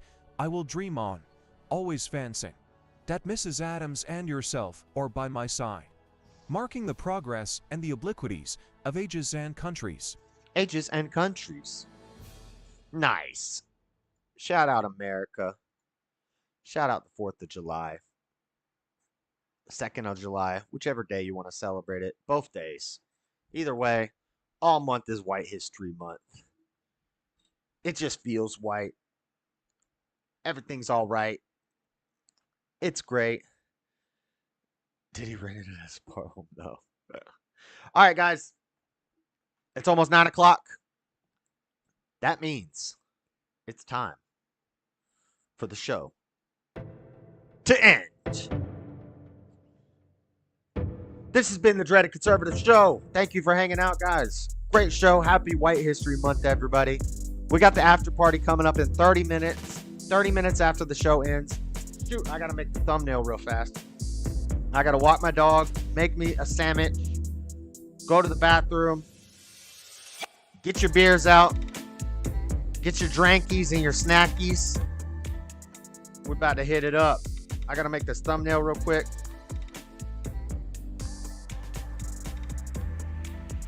We got to add. All right, I'll do this after. Well, I can do it real quick. Hit the like button, guys. Hit up the Cash App if you'd like to financially donate to the show. $ Dreaded Conservative. It's appreciated but not expected. The best way you can support is by making sure you're subscribed, hitting the like button, sharing the video out to your friends. If you like it, tell a friend. If you hate it, tell everybody. And we will open the panel up in 30 minutes and hang out all night. Talking about whatever. Talk about White History Month. I'm going to read about Rosicrucianism here in the next little after party segment. And we can come up with some other topics. I got to finish typing up this debate while I talk to you guys. Debate's coming up on July 4th. 6 p.m. Pacific, 9 p.m. Eastern Time. Should be like a 2-hour debate. Like an hour-long debate, and then like an hour for call-ins, questions, and stuff like that. And should be fun. Wicked Wally is really cool, and it should be a good time. Should be fun. I'm still gonna body him. Because you don't play with me. I don't play no games. I come to win. Speakeasy is going to be moderating. We're going to have some fun regardless. It's White History Month. Let's freaking go. I'll see you guys in 30 minutes. Watch for the thumbnail. Hit the like video on your way out. Go hit the like video on that stream, even if you're not going to be there.